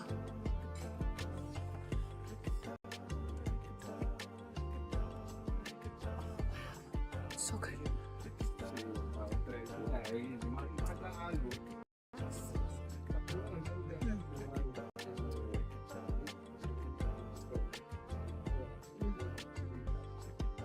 Here I'm crushing some clay that my friend Sandra gave to me, and we're making like a body mask, and I'm mixing it with all these different kinds of things. We're using a ceremonial stone that has been in his family for ages, and I'm just crushing up all these things, and he gave me this leaf.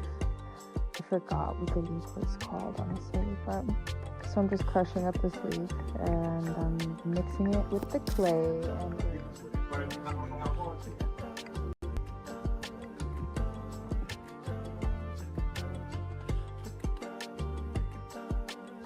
just like putting aloe. He had this super awesome garden with a whole bunch of leaves of different kinds of things. And then we have this cocoa. Super big cocoa. This cocoa was like the size of my head.